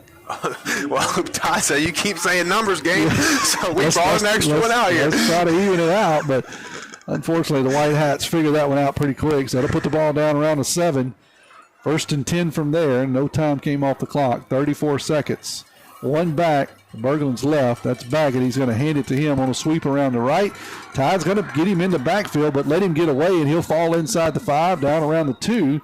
We kind of had him wrapped up, but, man, he's slippery, Jake. He's hard to bring down. Well, it was a good job there by Mitchell Smith. He's a big 310-pound guy. He runs him down from the backside. But, listen, if you're one of the things, like everyone's saying, well, you keep saying, what Ocean Springs is doing and this and that, but how would you stop it? Okay, here you go.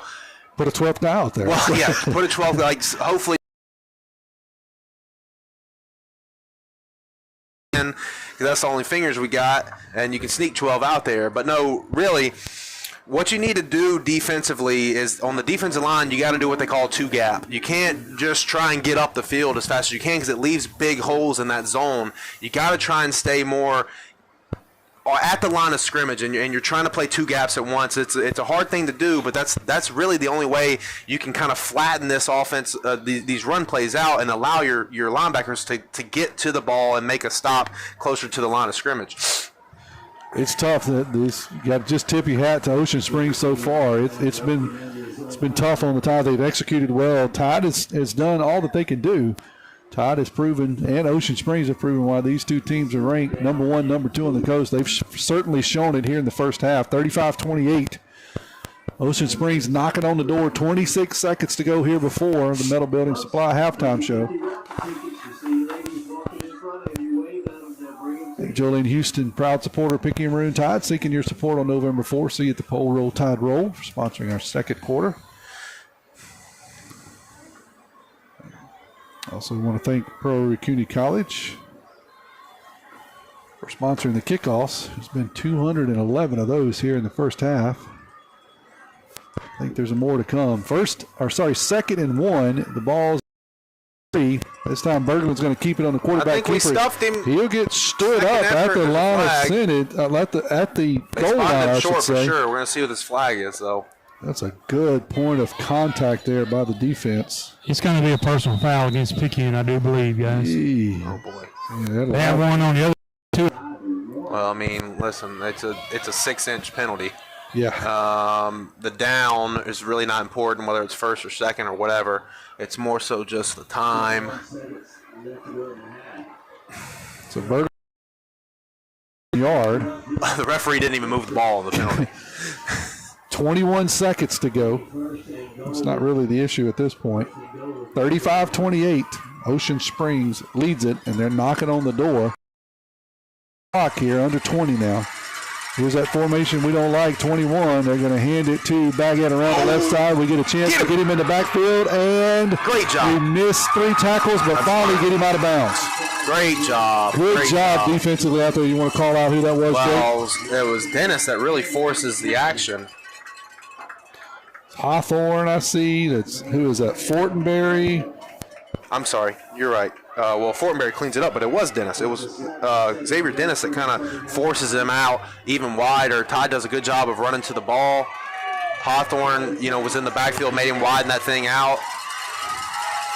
This should be it. Second and about 8. I was going to say, the only unfortunate thing there was he was able to get out of bounds and stop the clock. 7 seconds to go.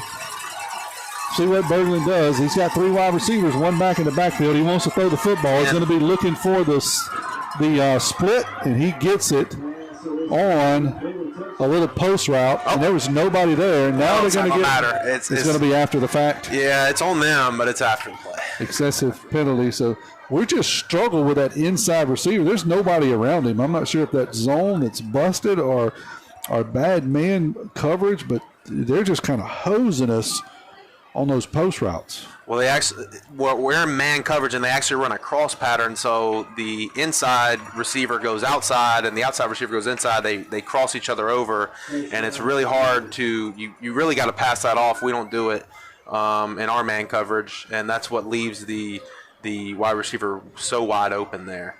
It would have been a huge stop, though. I mean, now you're looking at a 2-possession ball game. You do get the ball coming out of half. Here is. We got about 36 people on the field. 15 it looks like. people out there. I was going to say, I mean. It's just Maroon Tide people standing everywhere. They say, hey, all we hear up in the booth is this about this numbers game. So they try to, and there's no flag. I don't understand that. We're going to go to break. We'll be back here in 30 seconds. Hi Wildcats, I'm Carrie. And I'm Mackenzie. Are you ready to roar with the best here at Pearl River? We're inviting you to join our growing Wildcat family. Community college in the state. All while putting our students first by not increasing tuition and developing more opportunities for successful careers. Come be a part of history by joining our main character energy. Just visit prcc.edu and roar with the best. Got it. They didn't have much time, but they didn't need much time on this. Gave them this possession. It was a 6-play, 48-yard drive. It took 36 seconds, and it was a 7-yard pass to I had 8, Ian Harlan, first half. 5 seconds. There was a 15-yard penalty, which is why they're going to kick off from the 25 here. Not that it really matters, just kind of formality. Ocean Springs did call a timeout here. I think that's the final timeout for everyone. Just 5 seconds to go here before the Metal Building Supply halftime show with Coach with Chief Joe Quave. So that is his 1, 2, 3. He's got 3 touchdown passes tonight, 2 of which were to his brother. I mean, listen. The Ocean Springs offensive coordinator could close his eyes and point to somewhere on his call sheet at this point. It seems like everything he calls is working. That's what I'm talking about. It's like we have the commercial. Everything you touch turns to gold. Yeah. I mean, everything he touched. That's exactly what I came to mind last year. Like, we need that sponsor again. That's exactly what's happening here. Ocean Springs is going to kick it from the 25 after the 15-yard excessive celebration. This time they'll kick it deep. It'll land at around the 30. It's going to get behind us. We still got to go get the football. We do pick it up, and so time has expired. They're going to tackle us. That'll do it. Hey, we're going to head straight into the Metal Building Supply halftime show with Chief Joe Quave. We come out of that. We'll talk a little bit about the first half. 42-28. Ocean Spring leads it. Tide will get third quarter kickoff. Listen to Maroon Tide football here on WRJW and watching on PMHS Sports YouTube channel. When it comes to Metal Building Supply won't be undersold. With over 30 years experience, their team of professionals can assist you in all your metal supply needs, from residential to commercial, roofing, siding, and buildings. Metal remains one of the most durable choices in residential roofing. Whether you like the standing seam look of no-show fasteners or a more traditional look where the fasteners show, Metal Building Supply has got you covered. Located at 3521 Highway 43 North in Picayune, give them a call at 769-242-2630. Handling all of your metal supply needs. Hard-working man. Join now here on the Metal Building Supply halftime show with Chief Joe Quave, Picayune Police Department. Joe, as always, appreciate you taking some time to spend some time talking to us about what's been going on. Well, and thank you for allowing me the opportunity to be able to do that, Kerry. Really appreciate it. And you guys stay busy. I'm telling you, I don't know if people understand how busy you are as a department, you know, with the shifts that these folks have to pull, the patrolling going on, the investigations ongoing. There's just so much activity out there. And I don't think people can always understand it unless you sit and tell them about it. Yeah, and it's nonstop. And, you know, even though if I had 10 more officers, we'd still be just as busy, you know. So we are fully staffed, but just with the call volume and everything going on, we are very fortunate and feel very lucky that it's you know, rare that we experience something violent, you know. So I'll certainly you know, give glory to God that we're busy with the stuff that we're busy with, and it's not a lot of violent crime. So thankful for that. Let's talk a little bit about, you know, officer safety and with these guys with, you know, the shifts they're on, the places they got to go, the things they got to do. One of the most dangerous things they do is traffic stops. But then traffic stops are a big part of policing, patrolling, and really keeping the community safe. Oh, sure it is. Yeah, it's very important, and I encourage that. We it's a priority of ours, not only for the traffic enforcement part of it. We've really made an emphasis to be on the boulevard, 3rd Avenue, some of those streets where you have those school zones that are really heavily trafficked. But then our other streets that we also get speeding complaints about, Stemwood, Rosa Street, those streets come to mind. So you've got the traffic part there that you hope, that will deter those faster speeds and prevent crashes. Hopefully keep people from getting run over that are walking, just make attentive drivers. But then in the pursuit of that, we want them to look beyond that too, and if something's not there, then hey, then that's great. But then is there another crime going on? Are these people casing places? Is this late at night during businesses when they're closed? Are they running drugs? Or did they just shoplift? So there's a lot of things that can come from that. Or is there really no explanation why people are just acting out of the ordinary, and then you find out they're wanted? Now again, this is a small part of the population that all this applies to. Let me be clear, but it is something that they pay attention to. Let's make note of that, paying attention. The public plays a huge role in, and I've used this word, observation and reporting. Oh, they're a gem. It's very important to us because we've only got, X amount of officers present at any time that can be in any one place. But then when you consider how many people travel through Picayune or that are out at these businesses shopping or just in their day-to-day activities, what they see and, and if they go, to their normal places, they know what looks right and what doesn't look right. And so when that's reported to us, we can get such a jump on some of these situations and maybe prevent them from happening or increasing that solvability factor, we call it, on crime. So huge asset to us, and we can't thank them enough. Safety checkpoints. I was sitting in a local restaurant the other day and I heard somebody complain about one. It wasn't your force, it was actually with the sheriff's department. It doesn't matter, it's a safety checkpoint. And they were complaining, and I said, well, what if that person in front of you was wanted for something, had a warrant out? Or what if that person in front of you was impaired?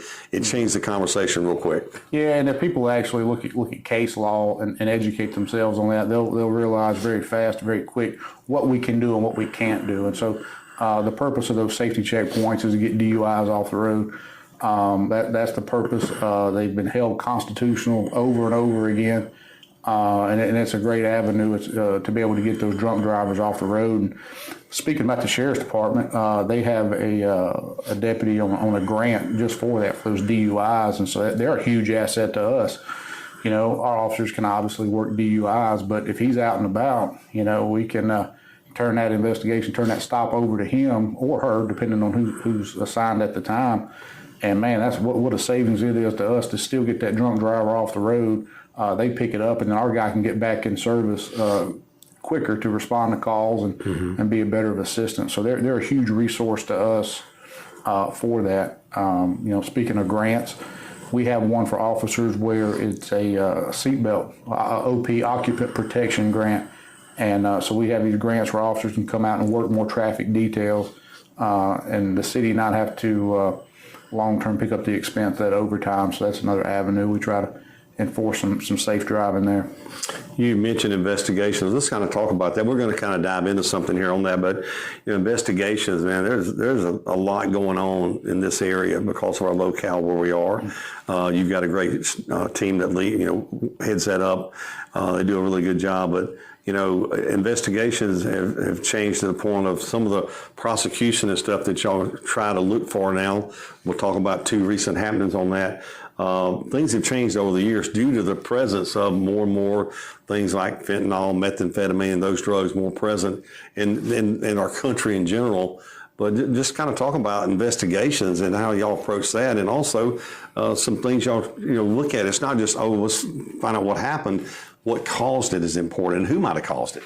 Yeah, and then the implications that those have going forward, and who those crimes can affect. But yeah, that's huge. I mean, we've got 3 investigators assigned to CID, crimes against people, property, and then we have 4 in SOD, which is our Special Operations Division, and that's primarily drug-related crimes and overdoses. So we've got 7 full-time that are nonstop. They are literally nonstop, but they do a heck of a job. They're second to none. I put them up against anybody, and I put out statistics in January for the previous year, and we've started putting some of that together that we have, thus far being kind of late in the year. But once it ends, I'll put that out in January for this year and talk about those solvability rates, how we're above average and everything. And that's a testament to their hard work and how much they really care. And, look, we're the community too. These men and women live here and they take pride in it and want to serve everyone as thorough as they can.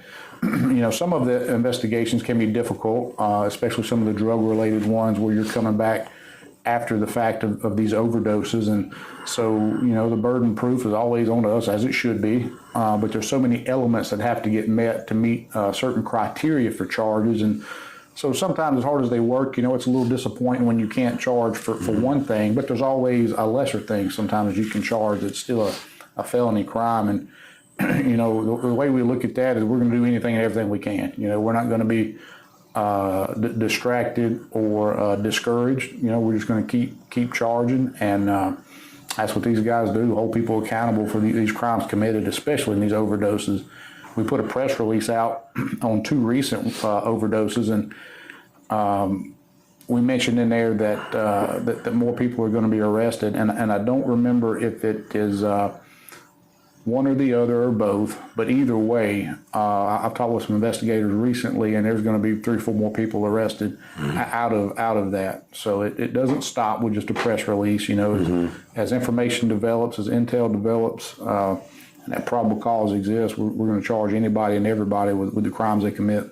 It takes a lot of effort to do that. You guys do a great job. I know that these guys personally, they're very intent in getting this solved each and every time.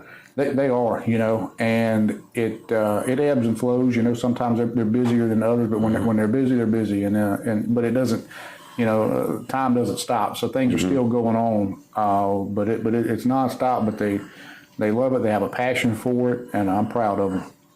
We're going to take a break here on the Metal Building Supply halftime report here on Maroon Tide Football. We're talking with Picayune Police Chief Joe Quay. Back right after this.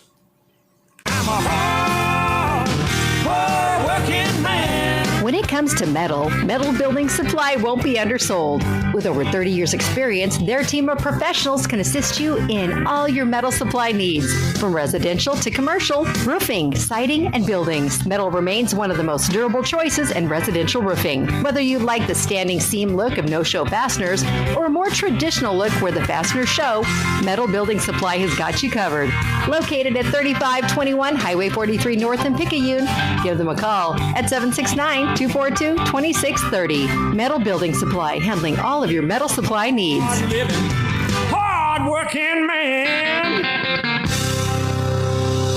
Welcome back to the Metal Building Supply halftime report. I'm speaking with Picayune Police Chief Joe Quay. Joe, you have done a great job in many things. One of the things that I just hear people talk about all the time is you getting your folks, your staff involved with the community, letting the people know who they are, but getting involved with them. You've got so many things around the camps, the layups at the link, so many coffee with a cop, things like that. Huge involvement. Yeah, I'll always value relationships over rules, and so a lot of our job is enforcing laws and enforcing this, but there's a lot more to this job to enforcement, and statistically we're only on the enforcement side with about 5 or 6% of the population of Picayune, so the vast majority is law abiding, and so we can't forget about those law abiding people and the relationships that we can make with everyone, law abiding or not. Events that we do, and then some things an opportunity may present itself, and so we try to take advantage of that, and while you can't make everyone happy, Christ couldn't do that. We'll certainly try. I'd be foolish to think that I could make everyone happy all the time, but we do want to create those relationships. You never know where that initial conversation or where that initial contact is going to go. Earlier this week, you put together an event at Crosby Commons, very well attended, a great message with this, a message of peace, a message of hope, a message of love, and remembering a lot of folks who have perished here in the last couple of months. But I know who you are, I know what you stand for, and that meant a lot to you. It did. We shared that event and have zero regrets in doing that. Sometimes you just have to stand on what's right. It went very peaceful, zero incidents, and even though there was some mocking and there was some of that, it's going to happen again.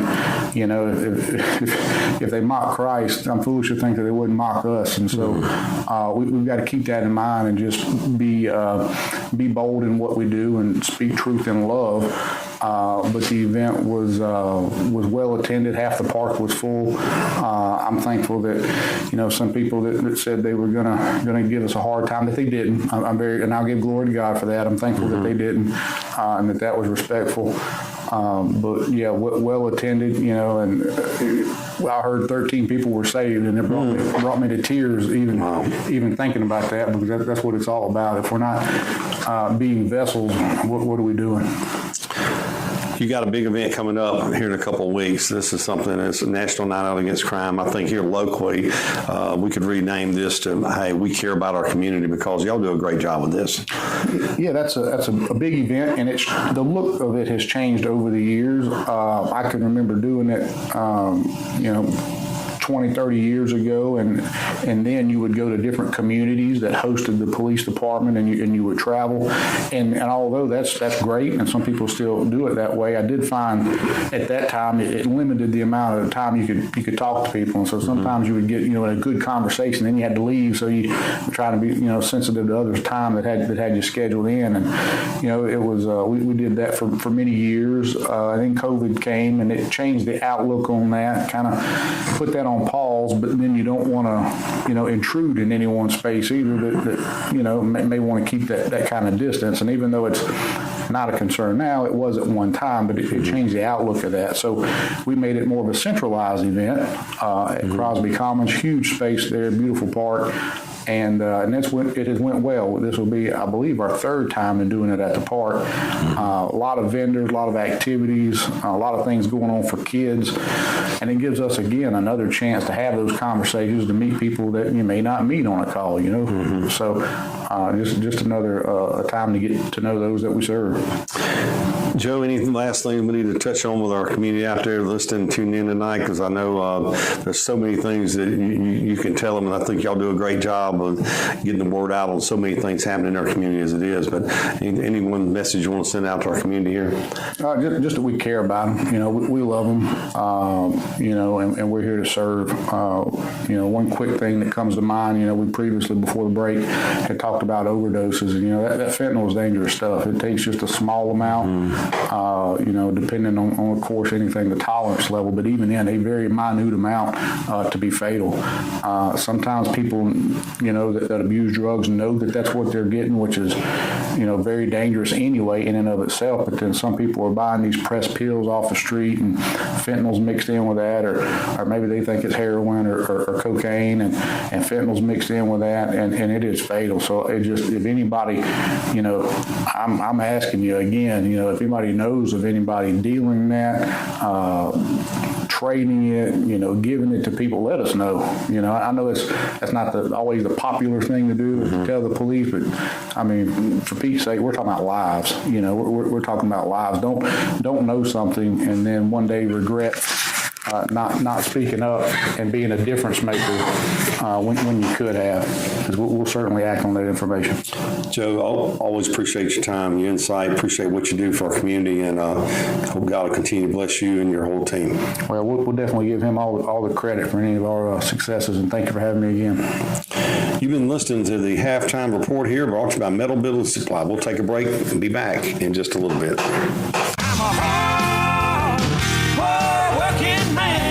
When it comes to metal building supply won't be undersold. With over 30 years experience, their team of professionals can assist you in all your metal supply needs, from residential to commercial, roofing, siding, and buildings. Metal remains one of the most durable choices in residential roofing. Whether you like the standing seam look of no-show fasteners or a more traditional look where the fasteners show, Metal Building Supply has got you covered. Located at 3521 Highway 43 North in Picayune, give them a call at 769-242-2630. Metal Building Supply, handling all of your metal supply needs. Hard-working man.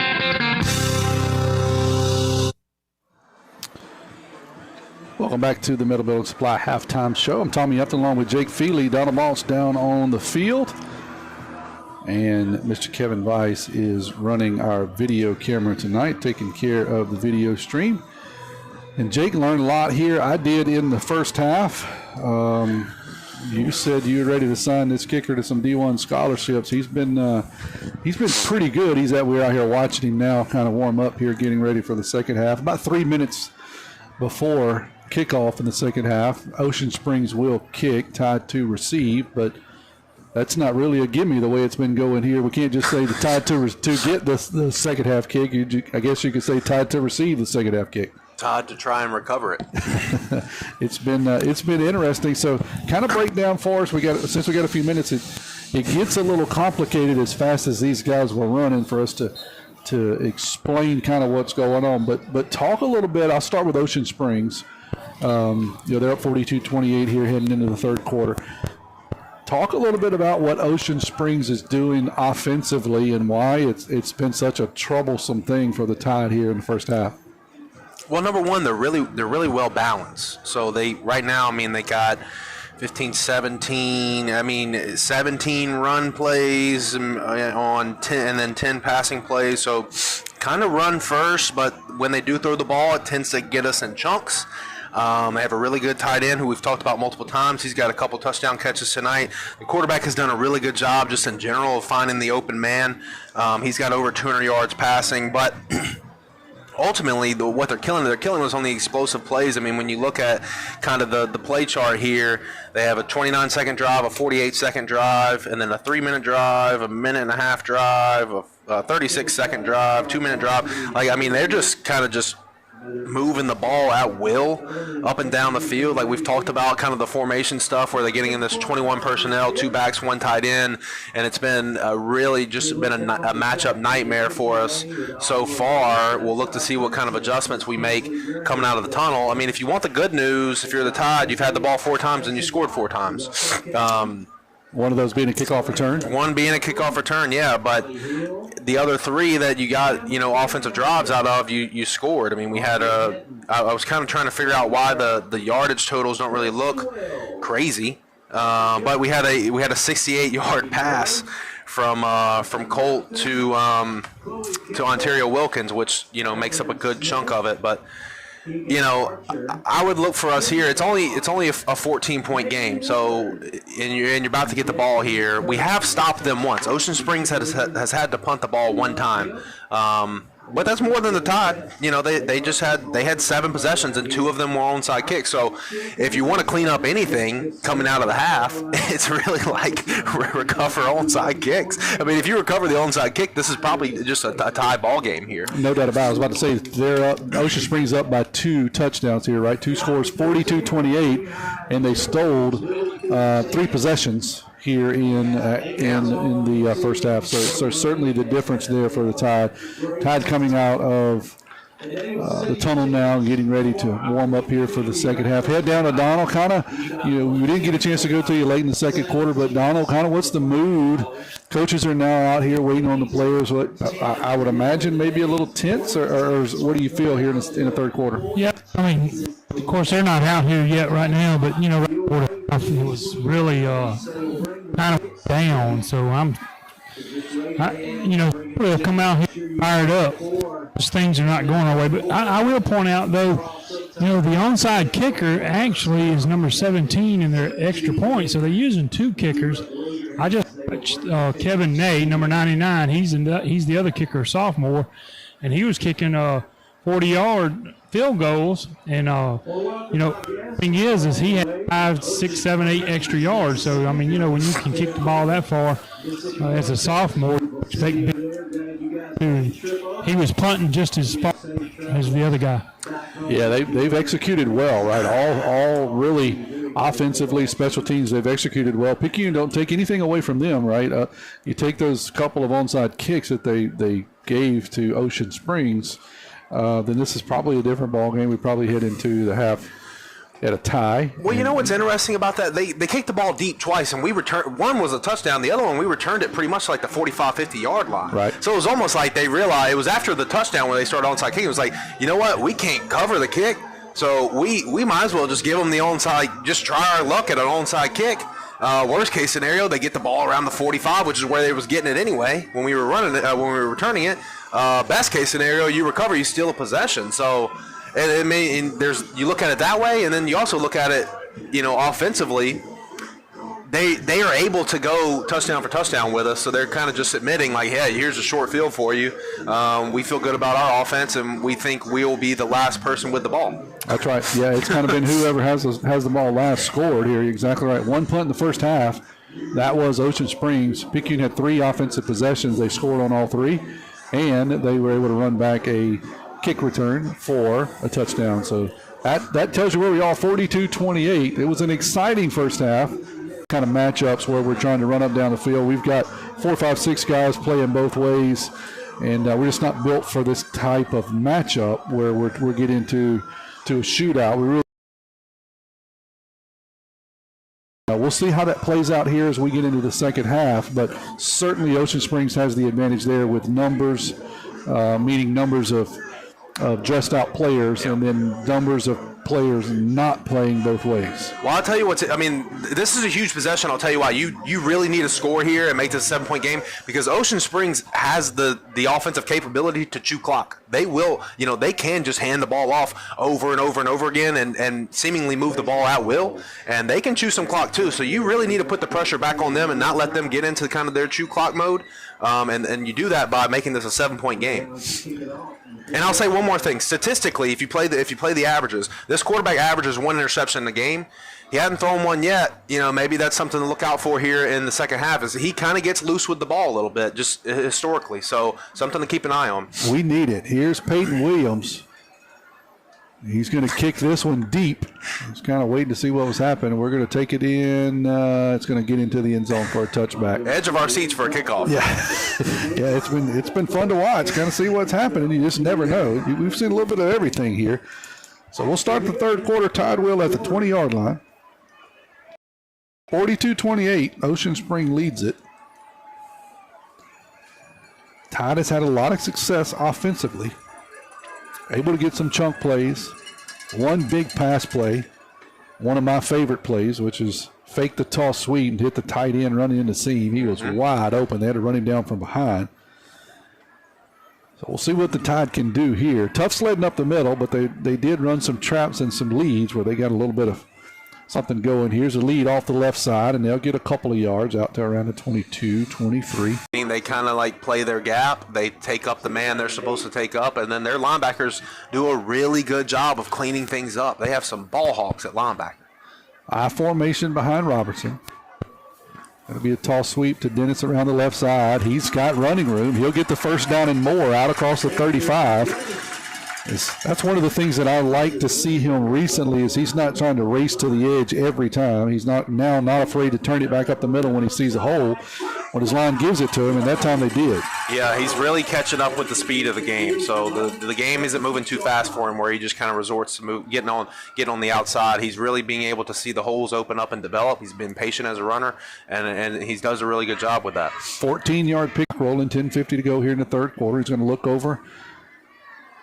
Coach Feely's going to hold the ball and just pick it himself up the middle, right? So Robertson will call his own number on the quarterback. I was trying to think what could have possibly. It looked like they were running a choice, so he was looking off to the sideline. They kind of they were seeing how Ocean Springs was going to line up, and I thought they should have ran the ball to the right side. I don't know. Yeah, I think it's kind of.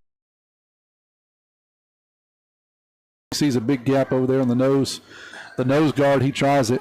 This time he's going to try to toss sweep to Dennis off the right side. He cuts it up around the outside. Now he's going to get outside. He's got a little bit of running room, and he'll be very close to another FMB Picayune first down.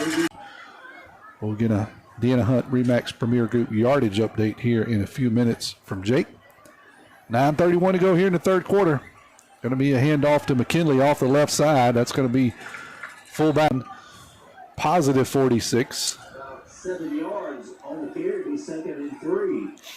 Yeah, good little run there. And if you notice, they took the refrigerator out of the defensive line, so and it really opened up things. 3 from the 46 of Ocean Springs. Clock still rolling, 8:50 to go. Colt wants to throw. No, he's going to have a naked bootleg around the right side, and Ocean Springs did a good job of sniffing that out. We didn't get a block as long enough as we probably needed to out there on the edge. He did have an opening if he could have got to the second level, but the defense end, like you said, played it very smart. Didn't give up his. This is 1 yard. He'll go back to the 47. Third and about 5. Going to be a toss to Hawthorne around the right side. He's going to be stood up. Oh, what is the spot here? Really close. Yeah, he kind of started and then fell over, and looks like we've got a. Is that Hawthorne still down? It looks like he's going to get up. They're going to come out and see him, so we'll hang out here. I don't know if he got hit or just twisted. So they did move the spot back and move the ball back, so I don't know if just sometimes the side judges come in and they're just off. So he went with one on the left inside of one on the right. Yeah, he's got a bad knee, and it just kind of pulls him back to the other side.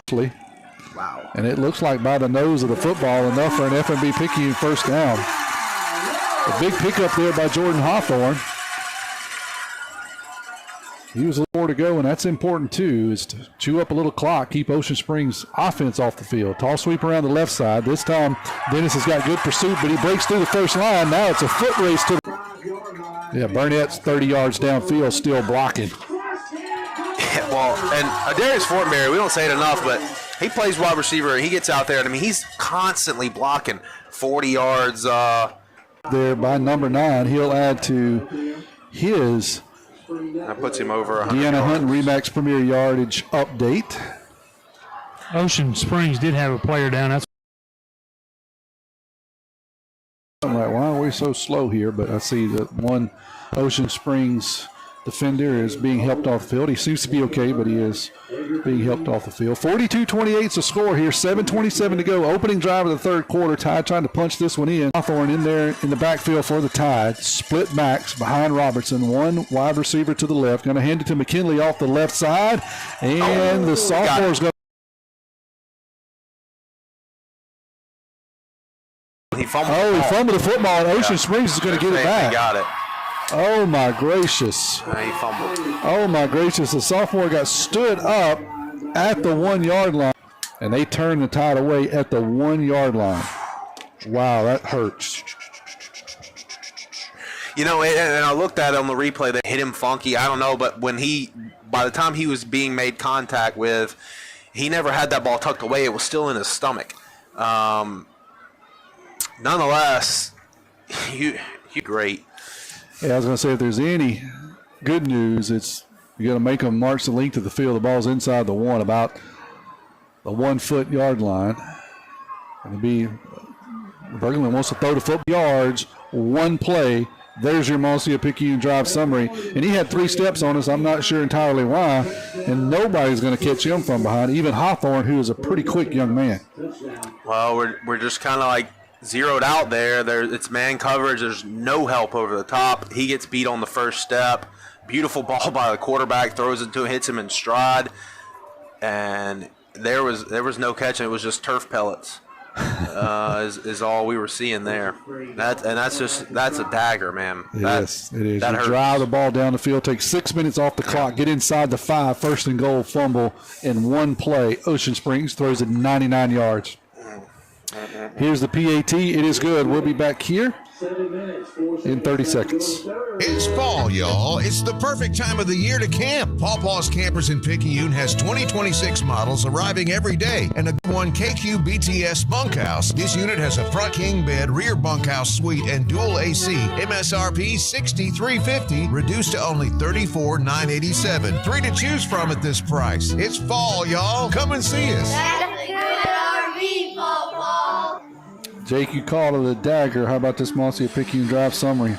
Yeah, it was took him one play, took the man 12 seconds to run 99 yards, and the touchdown catch was Whitehead, number 2, listed as an athlete on the roster, and he showed why. Yeah, he's standing really 5 yards deep in his end zone, and he lays out a beautiful pass, caught in stride out around the 35-yard line, and then it's a foot race.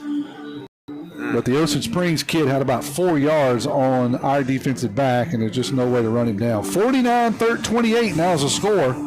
7:04 to go this time. Going to be taken in somewhere around the 5. Going to take it up the middle, and he will just get annihilated at the 20-yard line. Who is that, Fortenberry, or who was that? Well, it was Alds that was running the ball. Alds has got to get down because you can't run into that standing straight up. He's a young kid. And he learned a valuable lesson there. He runs into a defender standing straight up and pays the price. Yeah, he did a wrestling move on him there. Pile driver. So that just kind of adds insult to injury. Put it down somewhere around the 20-ish. We'll call it the 21-yard line. 6:56 to go. 49-28 is the score. Ocean Springs up by 3 touchdowns. Todd had to move the ball, moved it all the way down. Well, they ain't stopped us. I mean, we stopped ourselves that time. But time is just becoming a factor here, and the fact that you can't stop. The running room and Moores, he's out for another FMB Picayune first down. Head down to Donald here for a Picayune Eye Clinic sideline report. Don, kind of what's the sideline after that gash there by Ocean? Motivated back up, so we got to score here for sure. 13-yard run there by Dennis. Hey, that play started on the 22, Tommy. 22, all right, so 12-yard run, thank you.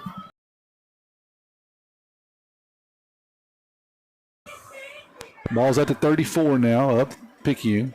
It'll be handoff to McKinley off the right side. He's got the first down and more as the youngster. Football, you got to put it right back in his hands, Jake, and give him a chance.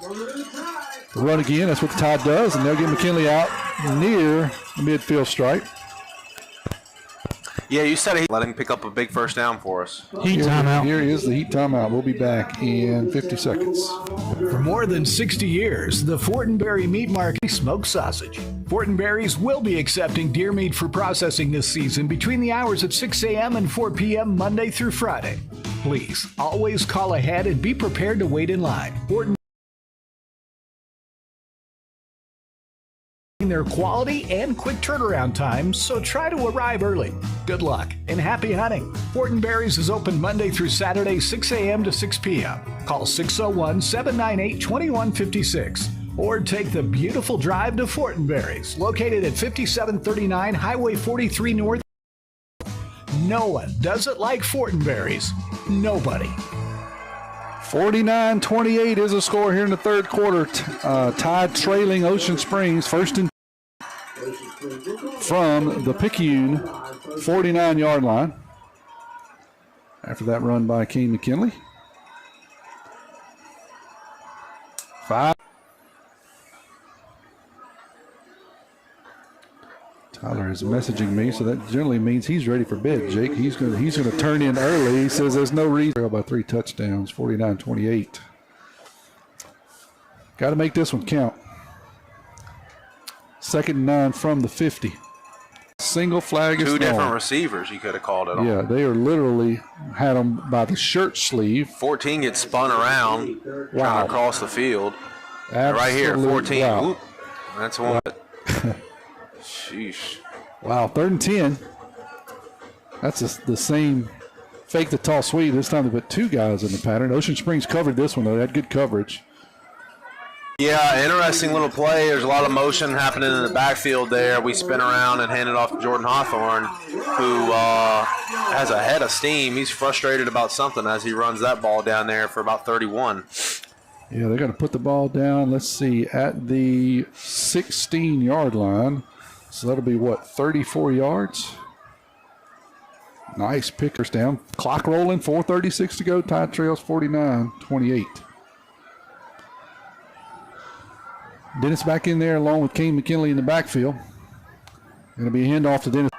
Boom. I mean, it's just such a good job for a wide receiver. It's a good job by everybody there. It's a good job by Dennis of getting into the end zone. But Fortenberry does it all the time. He's a weapon. Decisions to make at the end of the game while they're sorting out down there. Donald, keep an eye on this, and I'll come to you in a second.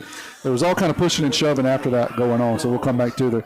We're going to have the Hillary Law Firm scheme and the Sonic Drive-In player of the game. Donald, transcribe what's going on down there with all these penalties. We got unsportsmanlike conduct on both teams. You know, old Kerry Metzer used to call it like kissing. You know, it looked like they were pretty much aggressive, and then in the middle of the field there was another flag, and I thought they was going to call something else on Ocean Springs, but they didn't do it. So nothing comes out of it but the touchdown and the Mossy Picayune Drive summary. Find hope in the coping process with a bereavement support group the first Tuesday of each month at 6 p.m. at Highland Community Hospital the first Tuesday of each month. All right, Jake, Picayune tried to answer here with this Mossy Picayune Drive summary. Yeah, it was a 6-play, 78-yard drive. It took us 2 minutes and 16 success offensively, but it's been matched by their success offensively. Unfortunate for us, they have 8 possessions to our 6, and that is the difference, is that they are 2 possessions ahead in this ball game. I want to thank our third quarter sponsor, Joe Lynn Houston, proud supporter of Picayune Maroon Tide, asking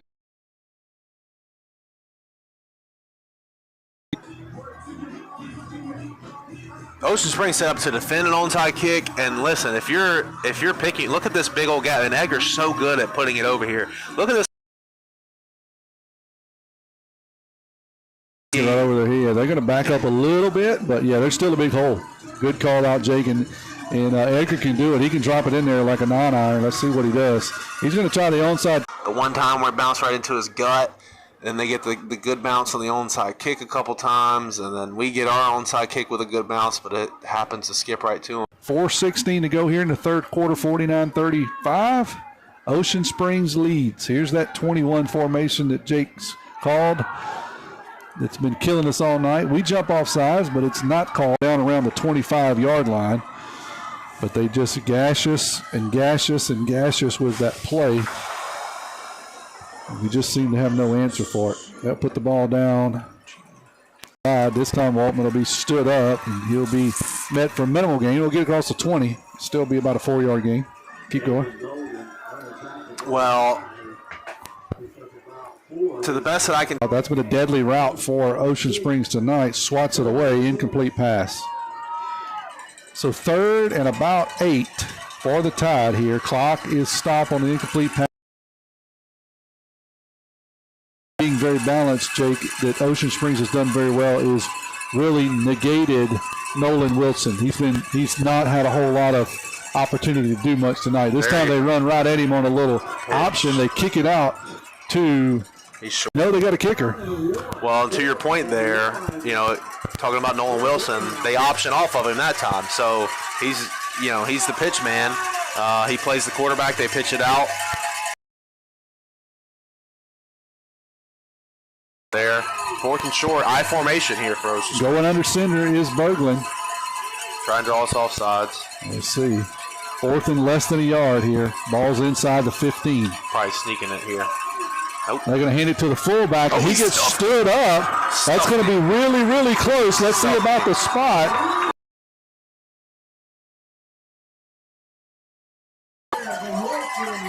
Berglund goes under center, and he's going to hand to the fullback, who is Waltman. He's been running tailback, and he gets stood up. Yes, that's Nolan Wilson. And Alds. And Alds, yes, and just gets driven back, and that's 50. Is that 53 or 54? And that's a turnover on downs, and that's one of the things that the Tide needed right there. So you see the adjustment there. It's a 5 down lineman. Alds is one of the 3 linebackers over the top, and now you have a guy that can key on each one of those backs, both the quarterback, 22 and 13. Everyone's got a man. Alds clearly had 22. He does a good job of sticking with it. Nolan hits him. Alds finishes it off.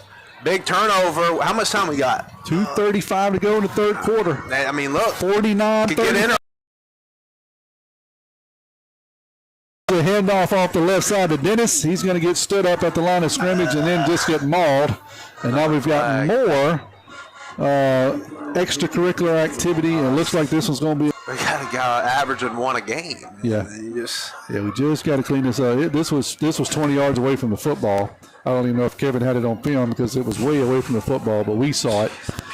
And so not only is it going to be no game. When you get a big stop, and listen, the play wasn't any good. We got stopped for a short loss, but add insult to injury here. Yeah, not from inside of our 10. Not at all. You're right. That's a big energy drainer here. You know, what you're looking to do here, if you're the Tide, you got to cut this thing in half. Let's get those 7-8 yards back, and it'll be second and I can't figure out why they didn't count the down there. It should have been after. They said it was during the play, so they're going to say, let's see, they don't change it. I think that's what the Ocean Spring coach is asking. Right, why is it first down? Let's see what comes out of this. Because heck, if it's first down, you don't even want to take the penalty. You just get it. I'd rather 2nd and 10 here, 2nd and 11. Let's see what they're going to do. Ocean Springs is out all the way. Coach is all the way out across the 20. I don't know. Thanks for the gift, though. But they're not changing the down marker. So first and about 25, 2:25 clock rolling.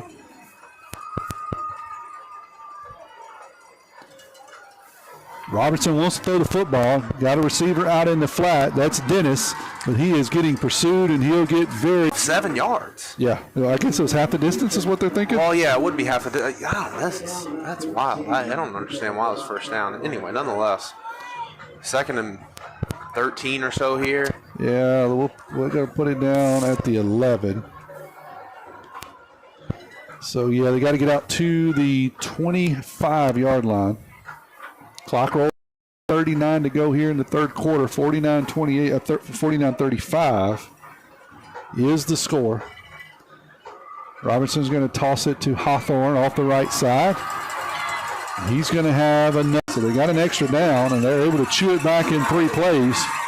Get enough for an FMB Picayune first down all the way out to the 25. Yeah, that was Jordan Hawthorne there on the carry, and that's what's interesting about this game, man. We need some urgency. Got a man in motion. That's Olds. Going to stay a straight option to the right. Going to kick it out, and they're going to get us for a hold. We'll pick up about 5 on the option right. So that'll stop the clock at 47 seconds, and that'll back us up again somewhere around 1st and 15, 1st and 20. I'm going the wrong way with a 2-touchdown deficit here, Jake. Time is of the essence. 40, 42 and counting, 41 and counting. Jake said under 30 now. Tide trails by 2. Oh, he fell. He had a toss hold sweep too. there. Is that Hawthorne? Hawthorne had a hole, or is that Dennis? I can't see. Third quarter. We'll head to the fourth quarter. Tide trails by 2 touchdowns. Got to get something going here and then try to steal the possession somehow, some way. You're listening to Maroon Tide Football. I'm a speed bump. And if you have cut rate car insurance, the cost to reattach your muffler could hurt. So switch to Allstate, save money, and be better protected from mayhem, like me. Jason Pygott, 798-7005. Based on coverage and limits selected. Subject to terms, conditions, and availability. In most states, prices vary based on how you buy. Allstate Bar and Casualty Insurance Company and affiliates, Northbrook, Illinois. Tide's going to be here. Certainly attainable by the Tide. But it's been a long and grueling game here, Jake. I don't think it's going to get any better either. We got to. Well, listen, if you can score here in a little bit of a hurry, you don't really have to do anything crazy in terms of recovering an onside kick. You just need you need to score here in the next 3 minutes. It needs to be relative, and 3 is probably a stretch. 2 minutes is really where you want to get, and that gives you enough time to kick that thing deep and stop Ocean Spring, tie the thing up. So, and unfortunately for us, it's 2nd and 13. We're behind the chains again, self-inflicted with the penalty. Ball's at the 16. Get back. Got the penalty yardage back plus more. Bring up 3rd down and short. That was a busted play. Got away from Robinson on the snap. Dennis wisely picked it up. Runs around the right side. Tied deep in their own territory. Tossed to Dennis around the left side. A lot of white jerseys. He's going to cut it back to the right. He's got the first down. And he'll get run out of bounds after picking up the FMB Picayune first down. it to the right, picks up the first down and a little bit more. Clock is starting to become the enemy here, though, Jake. Down by 2 touchdowns with a team that can score quickly. Yeah, it's just something where a lot of things you can do, but you're going to walk up to the line. Like, we got to get some urgency. Right. It's just not something we're used to doing. Play clock down close to 20 here as the Tide comes under center. Yeah, they're going to call it no gain. But to your point, Ocean Springs, they're reading that thing. The linebackers are scraping, and they're hitting that A-gap hard. Stood our guy up. Here, Picayune, proud supporters of Picayune Maroon Tide. 2nd and 9. They gave him credit for just a little bit. It's going to be a trap off the left. But he's only going to get a couple of yards. Bring up 3rd and about 5 for the Tide. We get out to the agree.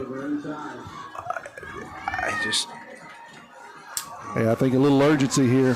Clock rolling, 10 minutes to go. I want to thank Southgate Construction. Sponsor on our YouTube PMHS Sports. Robertson's under center. And a toss to Hawthorne. He cuts it back against the grain. Got a lot of... It will be a personal foul if he... Oh, nope. See, they are going to call face mask on us. Wow. Personal foul against Picayune for heads in the face, I guess. Our face touchdowns, 49-35. That'll put the ball all the way back at the 15-yard line. Yeah, 12-yard penalty. What that ended up being. Tide got to have a little sense of urgency here. I know you want to keep the ball out of their hands, but Ocean Springs is forcing us to 15. He had no time to do anything that time, Jake. No, I mean, it was pretty instant. We ran a little fake sweep. Well, he didn't fake anything. Actually swung the back out. 4th and forever, I guess you got to punt. We'll see who's going to come out and punt. I know Olds is going to Wilson punt, and Olds is punting. There he is. I see him back there. Looking around. Finally run him down around the 10. That's the quarterback who receives punts and kicks off. No, that's 8. I'm sorry, 8. That's Ian Harlan. Pickle. There wasn't much you can do. Like I said, it was 4th and, 20 plus. So you pretty much had to punt it, but you didn't really want to give it to him inside. To go here in the 4th quarter. Tide trails 49-35. Ocean Springs has been scoring a lot and quickly. Yep. The Tide defense is going to look.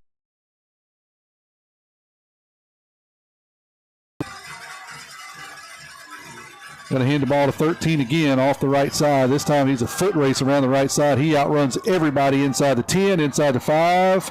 And did he step out of bounds? He did inside the. It's tough to defend. It's a lot of just kind of like gap responsibility, but it's just they're back in it again. They just haven't been able to stop it. 1st and goal from the 4. Going to hand it to 13 again. Same play out, sweep off the right side. This time he goes in untouched for a touchdown. And as Ocean Springs exceeds the half 100 mark. It's the Maroon Tide defense. They just think they've kind of gashed us here, Jake. Yeah, it's really the same formation and the same play that they're doing it with. So here's the PAT attempt by Ocean Springs. Snap is down. Kick is up. It's good. 56-35 is the score. We'll be back here. 30 seconds. Hey y'all, this is Josiah Hickman with First Place Express Car Wash in Picayune. We have 2 locations, Highway 11 North and Highway 43 South, open Monday through Saturday from 7:30 a.m. until 7 p.m. Our Highway 43 location is 30 until 10 in the morning. When it comes to your vehicle shine, we will have you saying, if it doesn't shine, it ain't mine. Another Ocean Springs, Mossy Picayune Drive summary, Jake. Yeah, it was just 2 plays. Book all the stats that we've written down here as we're trying to call this. It has been a track meet. because I missed one, and it was the 99-yard pass. 56-35 is the score. 8:20 to go here in the fourth quarter. I want to thank our fourth quarter sponsor. Get the care you need, and you need it. Maximum Health Urgent Care. Picayune, proud supporters of Picayune Maroon Tide. Here's a kickoff from the 40. It's going to be deep, taken in inside the 5 by the Tide. We'll be off to the left. We'll try to cut it back. So let's see. There's no reason to be chippy here. I'm not sure why. It's just been one of them's on Ocean Springs for sure because I watched it. I don't know what this one in the backfield is. Yeah, let's see. Well, the one on Ocean Springs should be after the play. All right. Let's let them get it sorted out. They're picking up hankies everywhere. To your point, though, I mean, it's been laundry all over. This was the same thing that happened last time, so yeah. So they're explaining it. They're going to take the block in the back, and then from there you will mark off the after the play. It should be about a net of 5 positively for the Tide. So he's doing his march. He walked back. He walked forward. Let's see where he puts it down. No one knows at this point. He's walking across the 20. I think he's going to put it down at the 25. Yeah, they owe us 5 yards and change, essentially, off of that transaction. That was a lot of walking for all that, but we'll trust that that's where it is. When the net result is 8:14 to go here in the fourth.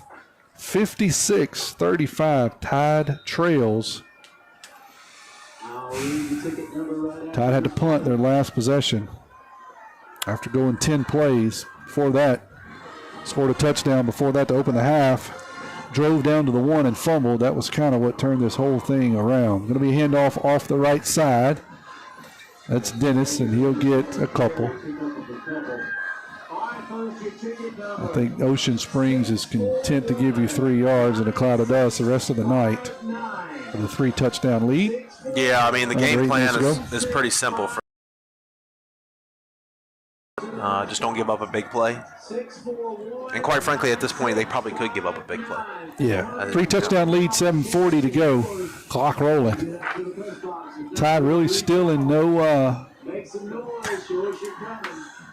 not much of a hurry. I formation behind Robertson. There by Dennis, and he's going to get hit out of bounds.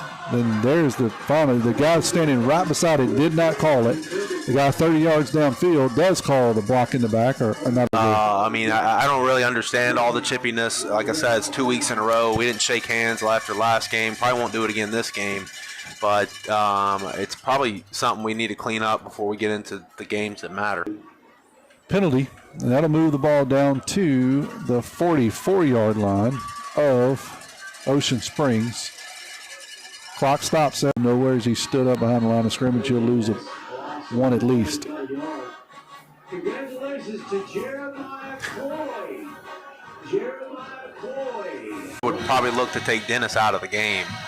Last thing you want is something that hurt, doesn't matter. St. Martin over Hancock 28-0. Poplarville, the final here, 49-14 over Pearl Central. West Harrison in the fourth quarter, 40. Gaucher all over Moss Point, 37-0. D'Iberville over Pascagoula in the fourth quarter, 28-14. Hattiesburg over Biloxi, but this says half, so I'm sure they're. Second down, about 4, and looks like we're going to have an official's timeout. That'll be a heat timeout. We'll take it with them. We'll be back here in 30 seconds. Hey neighbors, Paw Paws Campers has new 2026 models arriving daily. Our new 2025s have been drastically reduced. Check out this new 2025 Rockwood 282R dual AC and slide toppers. MSRP $76.03, reduced to only $42,987. Paw Paws Campers in Picayune, your Rockwood headquarters for South Mississippi. Call toll-free 800.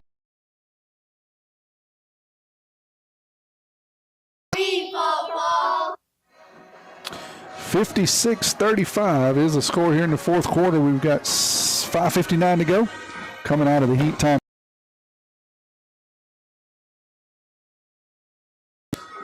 The conclusion, and I promise Jake and I will not be as chippy as the teams have turned into here late in the fourth quarter.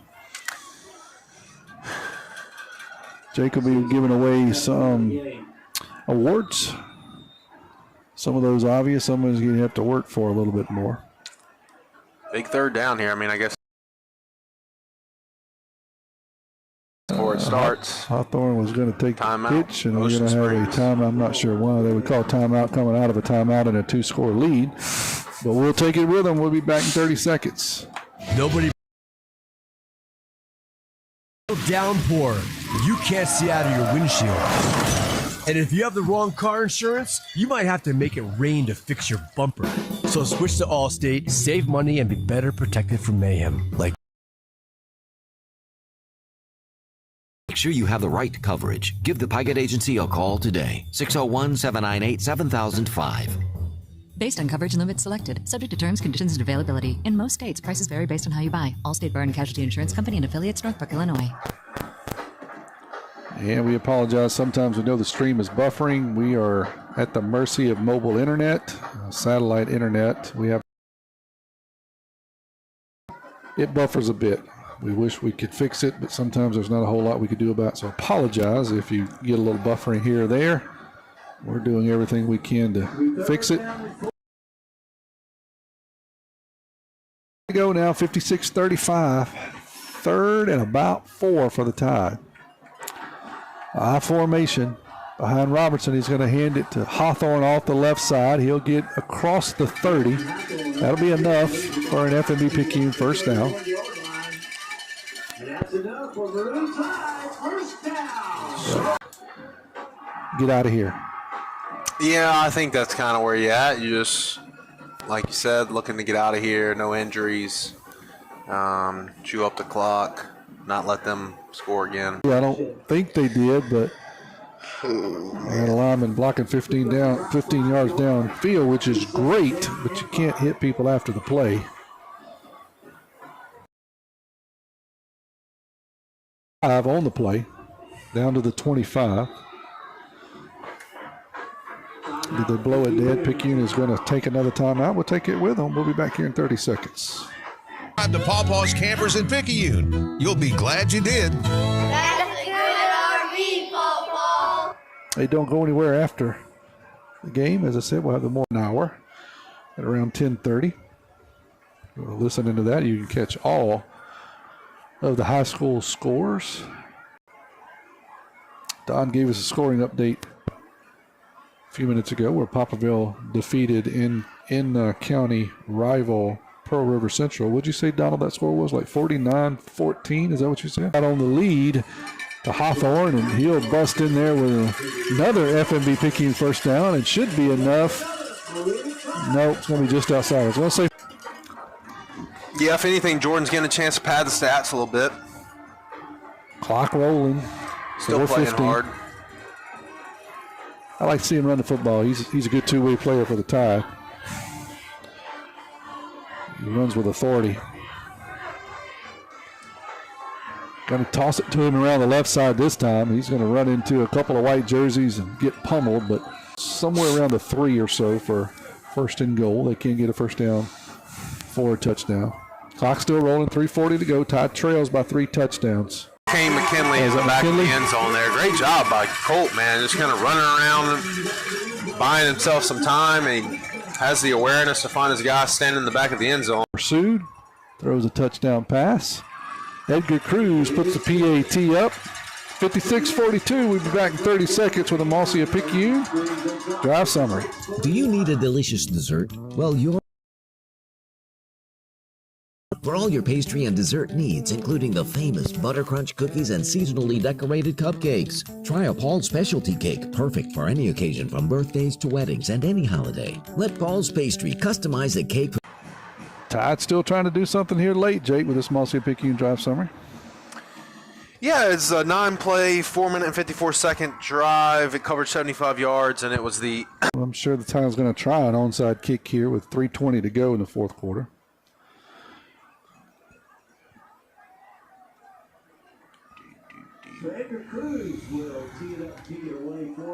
A lot of strategy. Pat McAfee. Edgar was going to try to recover it himself. He just didn't. He just kind of stomped on it a bit. Didn't get just enough on it. Quite executed like he wanted. The ball will run down there and fall on it, but the key part of that is you got to kick it 10 yards or it doesn't count. So Ocean Springs will take over at the 46, 3:20 to go. They've been just gashing us. They got 4 people in the backfield here. Interesting formation. They're going to hand it off to number 2. That's Whitehead. And Whitehead. Yeah, it was a good job by number 35, Markel McGill there to come up and make that tackle in the backfield. Put them back at the 49. Clock still rolling, though, under 3 minutes. 56-42. Tide takes on. Second about 13 here for the Greyhounds. Going to hand it off to Baggett. He'll go nowhere. Tide's going to stand him up. Maybe a yard. Almost feels like a rivalry game, but it's not really a rivalry. I'm sitting here watching up here, like every play. Right? You know, you're moments away from a penalty on every play. Good football teams, I will say that, with a lot of pride. 2 really, really good football teams. 3rd and 13. This time they're going to try the. It's a conundrum. Yes. There's going to be some controversy over there. They'll stretch it back out. It's going to be 4th down. It wasn't that long. I think he was 5 yards short. Yeah, I'm not sure they got the good end of that whole deal there. The chain people took off. Well, they have a yard marker, where it started first down measurements and stuff like that. So they can set it back up. Things here. Thank our 4th quarter sponsor. Get the care you need when you need it. Maximum Help Urgent Care in Picayune. Proud supporters of Picayune Maroon Tide. There's a lot of discussion over on that far sideline trying to figure. And the Whitehead's right in amongst it. He's giving orders. People are lining up. And they're going to lay it back down about the 39-yard line. Yeah. So about, we'll say 2. 21 formation again. Berglund's going to look over and see if they're going to change the play. No huddle. Shotgun formation. Complete. What are you throwing a flag for? Whose flag was that? Where did they throw a flag at? They're going to call us. They're going to call pass interference? Oh, my gracious. They're going to call holding against the Maroon Tide. Oh, wow. Down, as Donald will say, but it's enough for a first down. So that should do it. That'll be a 10-yard penalty. And you know the other thing. Why are you doing that with a minute to go? Why are you throwing the fade? Take a knee here. 2 of those, and that should be the ball game. Picayune Wisely's really not even kneeling down, and I wouldn't either at this point. No reason to really engage. Let's take 1 more, or maybe 2 more knees, and we'll get prepared for Poplarville. Tough loss for the Tide tonight, but hats off to Ocean Springs. Very well executed. Defensively, they struggled with the Tide. Execute a well-balanced offense. We're waiting for the clock to roll down now. About 56 seconds to go. 56 to go. Maybe 1 more knee. Let's see if it's going to get under 40. Yeah, he's going to have to take 1 more knee here. 45 seconds. They're nicer than I am, because after you throw a fade like that, I would have put no. 30 seconds, that'll do it. Hey, don't go anywhere. We'll get the Moore Chiropractic Clinic post-game show kicked off here in about a minute. In come those unexpected aches and pains. Moore Chiropractic Clinic has got your back. Trusted by athletes and families alike, we ensure you're in top form to cheer for your favorite teams. So don't let pain sideline you this season, whether it's a slip in the stands or a tackle off. When you wake up with an aching back or sore neck, Dr. Debbie Moore with Moore Chiropractic Clinic suggests you consider making simple changes in your sleeping position to alleviate We've got your back. Coach Cody is gathering up his team here. We'll give him a chance to speak to the team, and then O'Donnell will try to get him for. You're writing down your final awards. We'll have those here in just a minute. But you played a lot of football. You've been through instances like this. You're really a good football team going into next week. What's your focus if you're a coach here on the team? Obviously, lots of positives, but what do you focus on going into a Poplarville game next week? Well, film that we can't cover it. The other thing, if you ask me, it's kind of stopping that zone run that that gave us trouble as well. I think defensively, there's just some things we gotta we have some problems with the numbers game in the box. Outside of that, like offensively, we've looked really good. So it's tough, and when you look at the score, it's really the 2 possessions that you kind of gave away with the onside kick. There's some penalties and things that we got to clean up. We've been saying that for a couple weeks now. So, I think that a lot of what happened tonight was kind of our own doing, unfortunately. And I don't want to take anything from Ocean Springs away.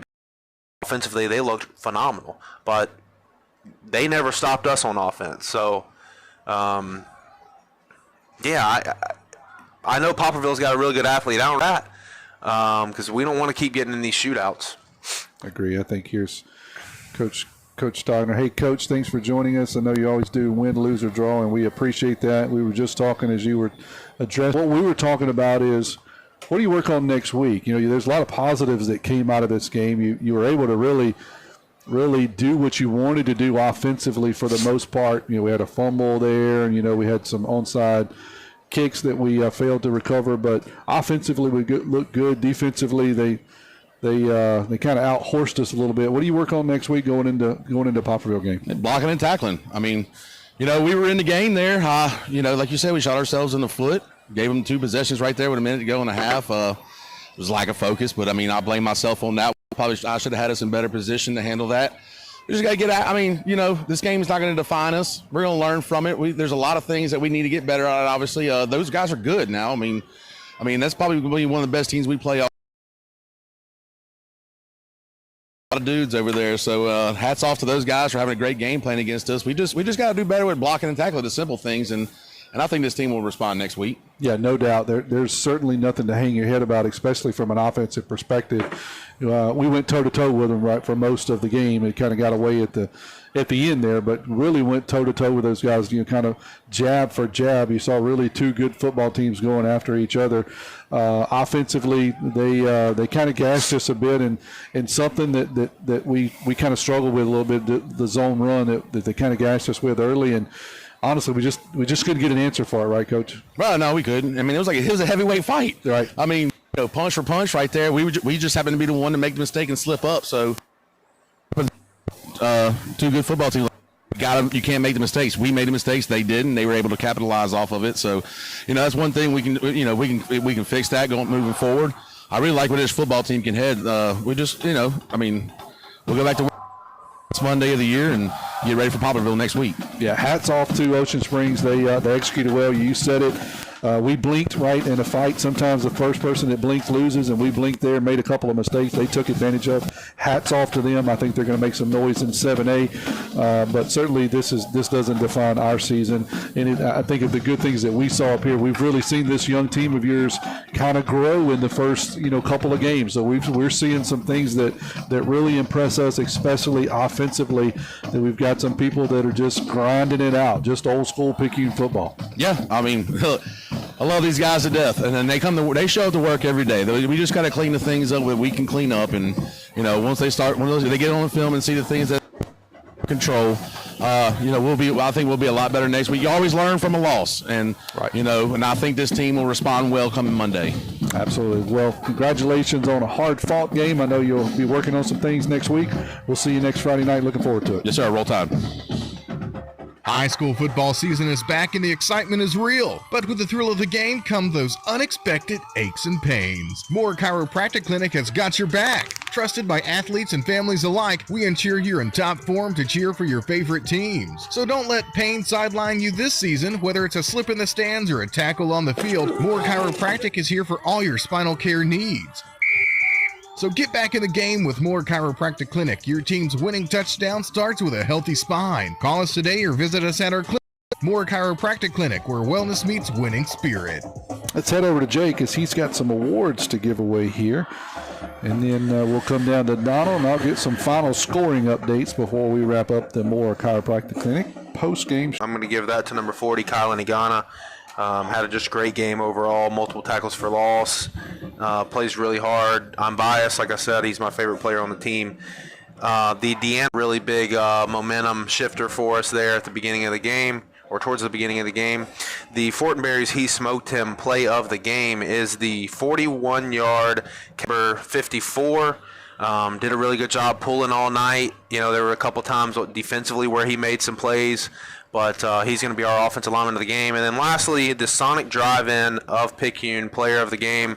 I'm going to give the game to Kane McKinley. And Colt is a left-handed pitcher. Does he throw the football left-handed? No, he's a right-handed on both sides. Oh, he's right-handed. Sorry, okay. Sides. Yeah, he's right-handed. His brother was lefty. That's right. His brother was a lefty. Really good job, really good athletic play. Like I said, Picayune doesn't oftentimes have a quarterback that will qualify for that award, so we're going to give it to him tonight while we can. Absolutely. He earned it. He deserved it. He stood in there, completed one touchdown pass, actually 2 touchdown passes, right? No. The 68-yard was not a touchdown 68-yard was not a touchdown because the big fella got run down, but it was 68 yards. That's right. So he had a big night tonight in a losing effort, you're right, and he fought all night long, and Colt's just a warrior, right? He is just a competitor, so I love all those awards. Appreciate that. We'll head down to Donald here, and we get some final scoring updates as we close out the Moore Chiropractic Clinic post-game show. We got about 10 minutes before the top of the hour, and Funetta will be squared away here. Go ahead, Donald. You got some score updates? Yeah, as I said before, 49-14, Poplarville over Pearl River Central. St. Martin shut out Hancock 35-0. And here's the score. We talk about West Harrison being on a roll this year. They're 46-20. And then Hattiesburg, I don't know. I hadn't got updated the score there. So that's about it. All right. Well, I appreciate that, Donald. Hey, we'll be in Poplarville next week. As I said, Lord willing, we'll be there. We cover what should be another good one, another in-county rivalry. Picayune takes on the Poplarville Hornets, who beat Pearl River Central tonight, 49-14. I want to thank you for listening to the Moore Chiropractic Clinic post. Settle in at 3-1 so far on the season. And as I said, we'll head to Poplarville next week. Sorry for Jake, Donald, and I. That we had, we'll do what we can and try to fix that.